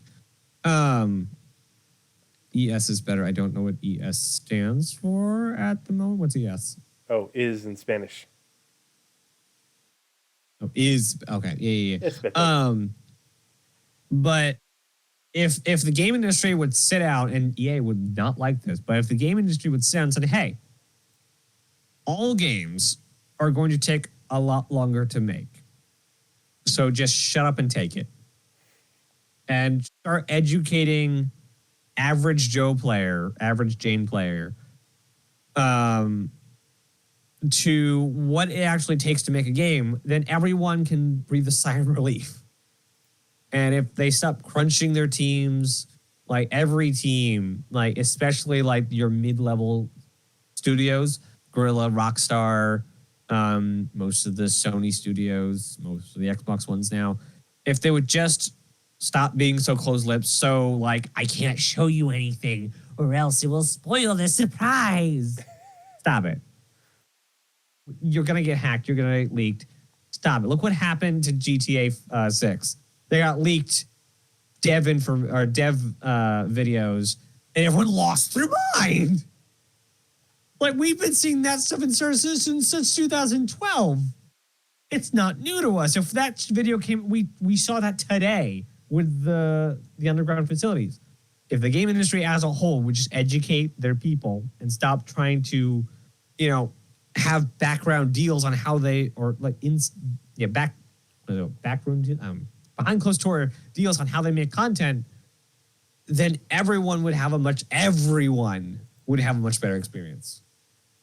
And we're seeing how it benefits the devs. And we're seeing how it hurts the devs as well, but we're seeing how it benefits the devs to have that, hey, I made a thing. What do you guys think? Maybe not that open for most studios because they've been closed doors for so long. But being able to say, hey, I'm working on this month or this year. This is my progress. Maybe it's like new building sets, whatever it is, however open each studio wants to do. It will be so much better.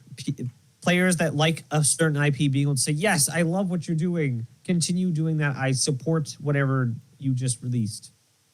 Instead of, wow, they released this like 5 years too early. It has more bugs than gameplay. And it looks like you cut out a section of the map because you were crunching too hard to meet a deadline that you yourself made to appease the people who are going to spend $60 on your one release. And now you've burned those 60 people who are paying the $60 for your release. Ubisoft's going the other way, being more closed-lipped and more money hungry. So anyway, story long. I forgot what the exact point I was going off of with people screaming about stuff being tacked on. Quick. Hello. Pardon me. Getting a little bit of a late start this evening. Weird. It'll take exactly how long it takes. Feature creep, one, is always a thing in every game, because when you start developing that really neat feature that was nice, pretty, and holistic, when they started the design, needed 5 more features by the middle of the development. And so those other 5 features needed another couple features per feature. So feature creep is always a thing. And for Star Citizen, it is always and is not a thing ever, because they left it open-ended. They didn't say this was the extent of the game. They said, we're going to build the best, largest, most detailed space sim ever. A date. That doesn't say it will just eke its way over Elite Dangerous, or it will just be bigger than Eve, or will just be a little more detailed than No Man's Skies. No. They didn't say that. They said it will be the best. What does best mean? It means different to everyone. So they can overshoot however far and still be not feature creeped. Because the MSR was not in the original pitch. Like hand boxes were not in the original pitch. Derelicts were not in the original pitch. Outposts were not in the original pitch. Like a lot of this underground facilities, not in the original pitch. CitizenCon, not in the original pitch.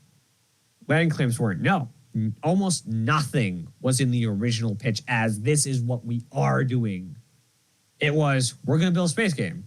Want to join us? So those who cry feature creep have absolutely zero ground to stand on. Quite honestly, they can just go cry into their holes all night. They have zero ground and they just don't understand. Like I've even seen, and I don't know how this happened. I'm a developer and this is taking way too long. They should have done X, Y, Z. And this is obviously how bad they're doing. I don't know how you can be associated with game design so loosely to not understand. I have never been in a actual studio. I've never even walked inside an actual studio. And I seem to grasp how development works definitely more than a college level because I've been told that by a college professor, which I will take to my grave. But I don't know how people in the game industry don't know how the game industry works, especially when it is tailored to each studio. How developed Dreams or Little Big Planet is not how Star Citizen is made, is not how Battlefield is made, is not how Mario Kart is made, is not how Zelda is made. Every studio has their own take on every little thing. Even if, let's just take a feature that is like RTX, right? NVIDIA's ray tracing engine. Every game that's come out a little different because one studio used it for ambient occlusion, one studio used it for ray trace or for reflections.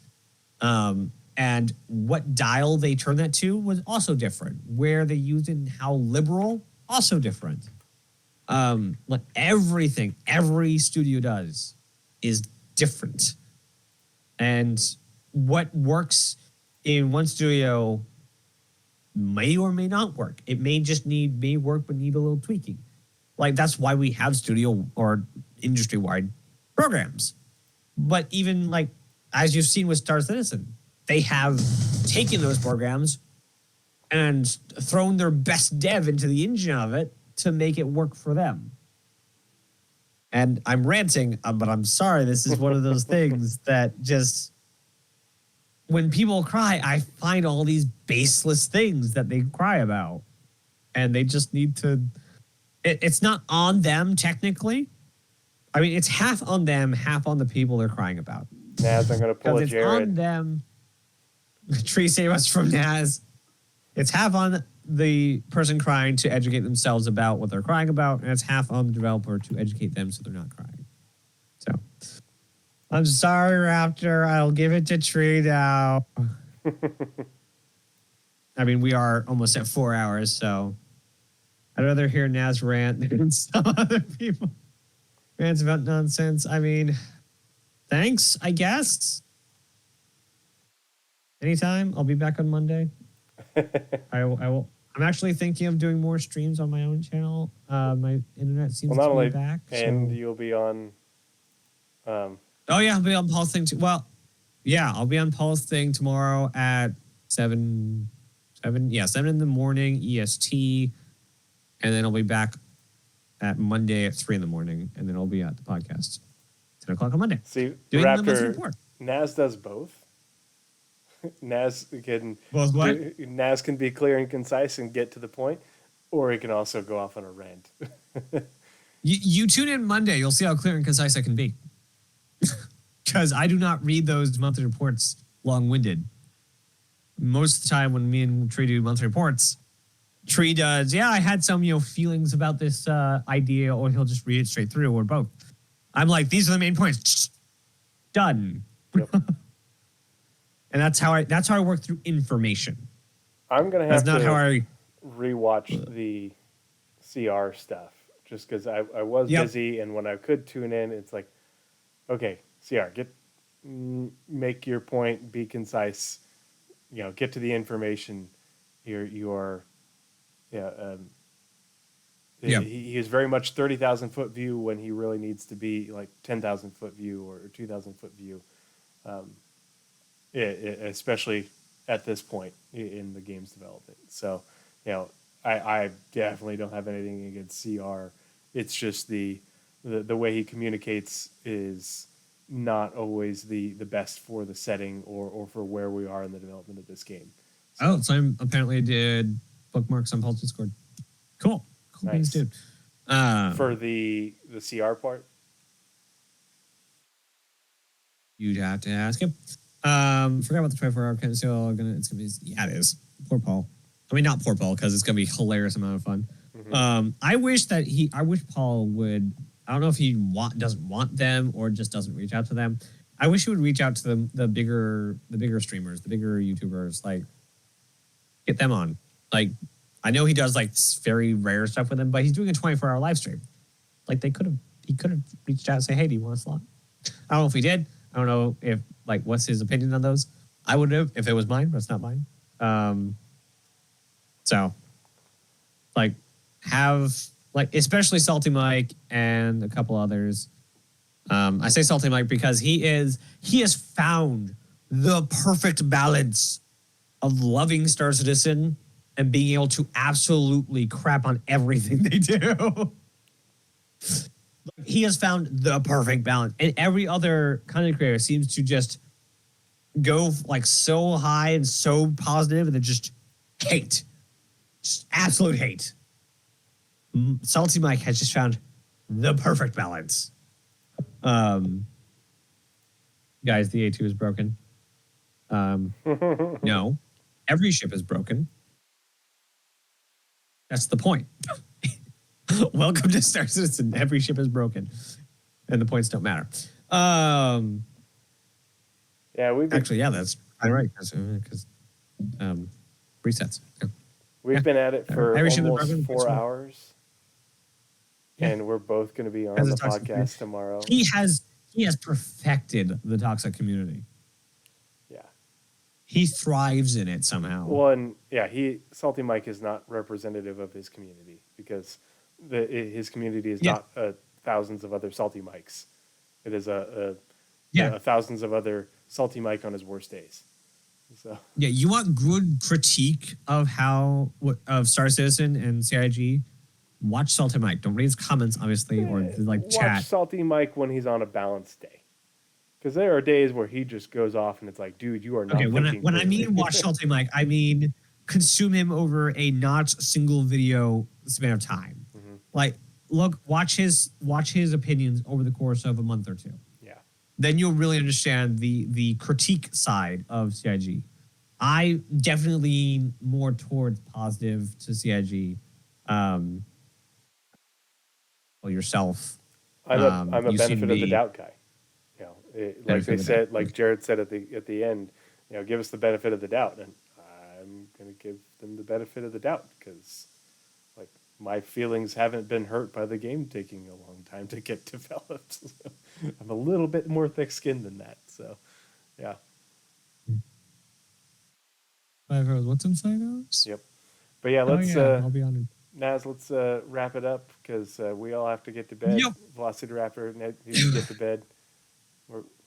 I still have to read him his story and all that. So, but why don't you go ahead and plug your stuff, because I am plugging your stuff in the video description on YouTube as well. All right. So for everyone in chat, thank you so much for coming. As I have kind of said throughout the entirety of this stream, I'm doing a lot more on my YouTube as time goes on. I'm trying to put out 3 videos a week, hopefully to be joined by something Star Citizen a week. I currently cover very creative games at the moment, being Little Big Planet, We're going to be running through all those games and Space Engineers. I'm actually planning on actually starting up a new modded Let's Play for that. So that's going to be fun. And hopefully we'll get back to streaming. We'll be streaming on YouTube probably exclusively because I've just had so much better time there. And it sounds like Twitch is going down a toilet hole. Yeah. Especially like YouTube's winning, not because they're good, but because they're young. Twitch is dying, not because it's bad, but because it's old. And it's bad. Anyway, so you can find me over at Nazeris on YouTube. I guess that's like the only place. I do have a Discord as well where you can check that out. And if I can actually like find, you want to switch back to the main screen for me so I can move windows around? Main screen. Position. Oh. The Where it's just the heads. okay. Yeah, the normal one. Yeah, that one. Okay, now I can actually pull up. Okay. Where is the Discord? There's the Discord link. So this is my Discord where we talk not only Star Citizen, but a ton of other space and sci-fi games as well as Minecraft and Little Big Planet stuff. I will not soon, but soon-ish, be also getting back into game dev via Dreams. I've had a hard look at it, and I want Dreams to succeed, not because I like it on Sony, but because there's a chance, not a big one, but a chance that it actually becomes a good game engine on PC. So it might actually help me later on. And I can think really well in terms of Dreams engine, and I suck at coding. I just suck at programming. I suck at art too, but I can fake that. There's ways of faking art. But I think we're ready to wrap up now. Yeah, and if you're Right. here, you have found my Twitch. I'm hosting Pathfinders, obviously. I've also started doing lore, a segment, trying to do it every week after Tuesdays lore posts, but it's called Lore Equals Gameplay. If you miss it live, the announcements do go up on the events in my Discord, and if you miss it live, I do post them on YouTube. And I also, that's why you were hearing it just a minute ago, I just posted them on the community hub as well. And so you'll find those there. I am currently working on my first full feature video. If you're in my Discord, you know what it's probably going to be about. And if you don't already know, Nazeris and I will both be on the 24-hour live stream with Paul tomorrow, so check the schedule for that. I did tweet about it. I am on Twitter, Tree0311-SC. And then on YouTube, the link is in my about on my the about section on Twitch. I don't have my own dedicated YouTube yet. If you're not following me on Twitter on Twitch, or if you're not subbed on YouTube, I would really appreciate it. If you've already watched the Pathfinders episodes, or have watched, I would appreciate, just to help grow the channel, if you can idle listen to them, muted or whatever, as I upload them on YouTube. I would appreciate it just to help me grow the channel. And if you think that you have any friends who would be a good fit for the little community that we're growing in my Discord, send them on by. We're going to start doing not only more Star Citizen gameplay streams. We had a lot of fun with the lore crew going artifact hunting. We're going to be doing more of that, but also doing, besides Star Citizen, I really love co-op games, particularly like top-down twin stick shooters, that sort of stuff. And so we've got a big old long list of suggestions of co-op games to play together as a community. So I'm going to start scheduling game night, and anyone, we'll just vote, have a poll of what game we want to play on game night, and anyone who can join and either has the game or wants to pick it up, or just wants to watch and see if they want to pick it up, that's what we'll be doing. But yeah, that is it for the Pathfinders podcast this evening. Thanks for joining us and hanging out. If you're still here, it's been a really long one, but CitizenCon was real interesting. Yeah, we will see you on Monday as well, because we'll be doing the monthly reports on Monday. So everybody, have a good night. Nazeris, thanks for hanging out again. Do your As thing, always. bud. I don't know why you have me doing it every time, but it's fine. It's fine. Thank you everyone again for coming. We actually had quite a lively group tonight. We, like Trey said, we'll see you hopefully tomorrow and hopefully again back here on Monday as we tie your shoes again. You tie your own shoes. I'm gonna tie your shoes for you. I'm Anyway, wearing slippers. thank you again for everyone. I'm not wearing anything. I mean, pants and shirt, obviously, but no shoes.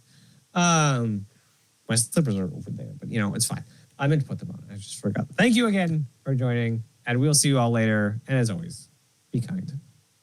Good night, everyone.